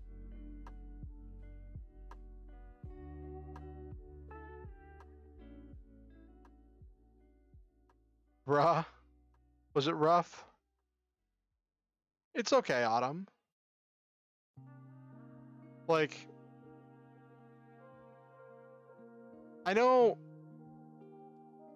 it's hard when you want. Oh, I use OpenOffice.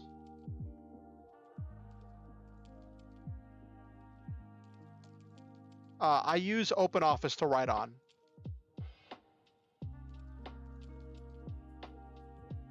OpenOffice is a free open source software that mimics well, I don't know if mimics is the right word. It has most of the features of Microsoft Word, but there's also spreadsheets and databases, and I think it has databases.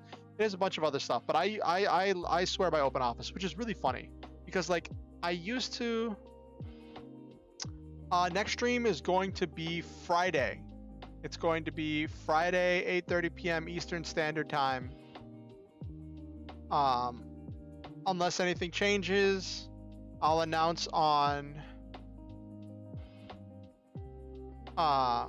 Okay. I'll announce on Discord and on Twitter if anything changes. Okay.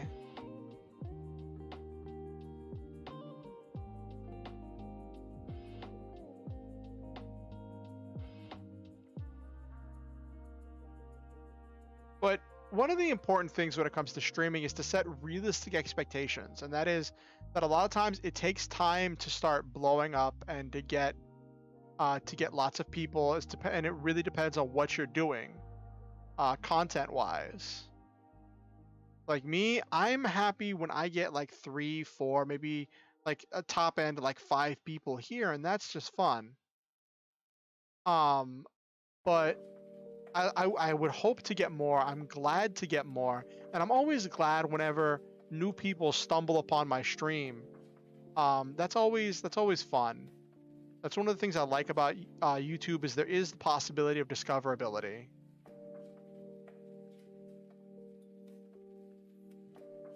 Though that's why it's also important to properly label your streams whenever you create them, so that way, by properly creating the stream, it's easier for people to sort through and find your content. Because like when I created this stream, I labeled it as a writing stream. And then we did no writing.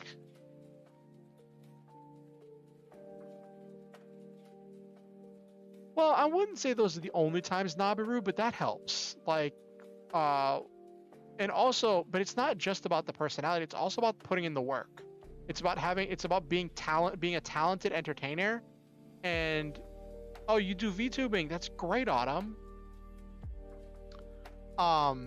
It's about like dedication. Like there's that VTuber Punkalopi that just blew up the other day. Like she, hey, it's okay, Autumn. And like that VTuber Punkalopi who blew up and just got like jumped up from like 5,000 subscribers up to like, I think she's at like 180,000 subscribers. When you look at her content, she's been making shorts for a while now. She was streaming for a while on Twitch. She's been pushing this stuff out on TikTok.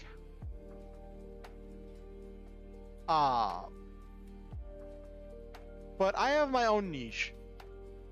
I do things in my own kind of way.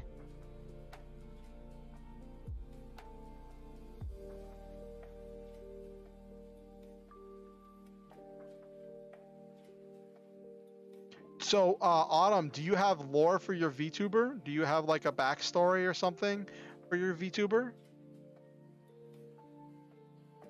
Yes, just typing A.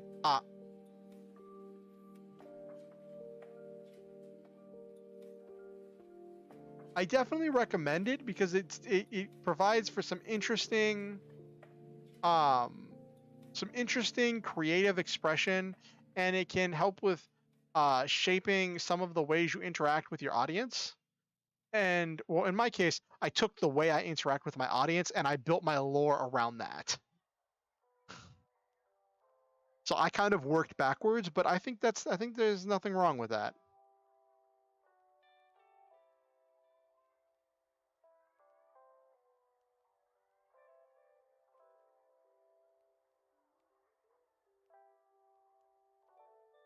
All right. It's actually been quite a long stream.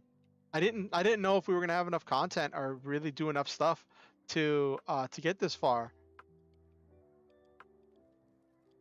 With all the playing with the AI stuff, that actually took a lot more time just messing with that, learning how all of that works.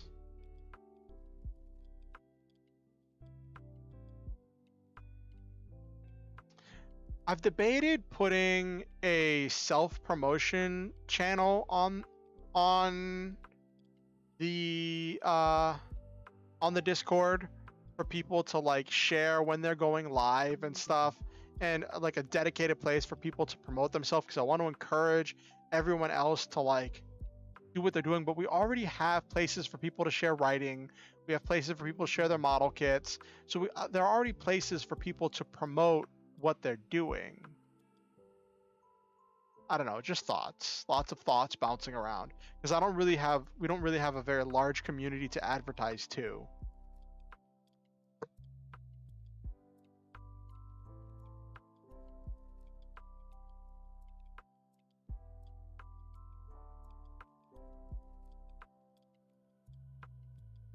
Anyway, let's wind down for the night.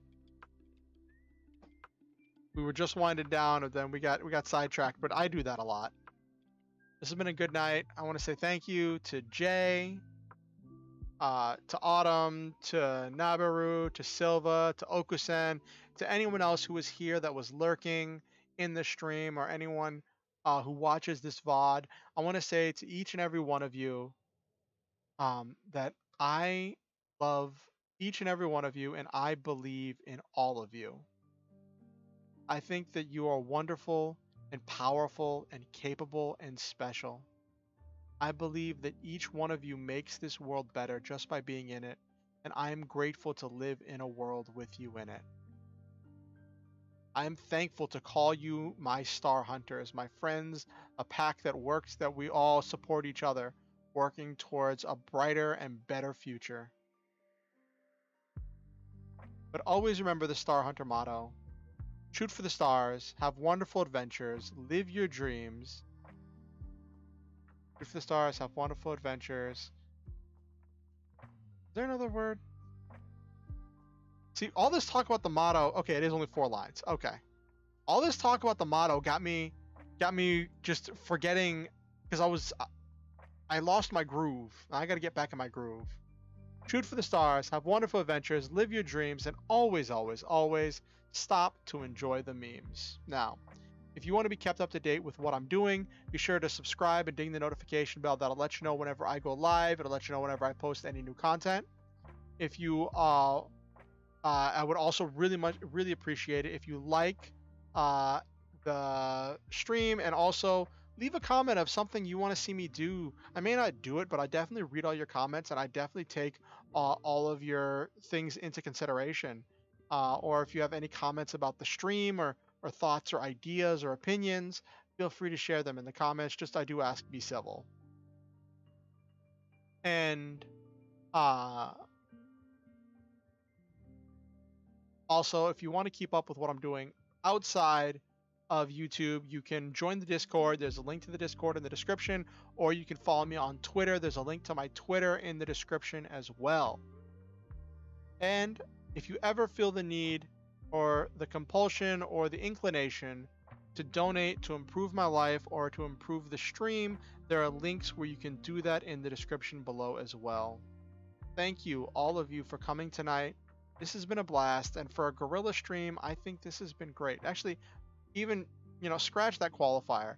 For any stream, I think tonight has been great. This has been a wonderful night, and thank you all for making it amazing. Good night.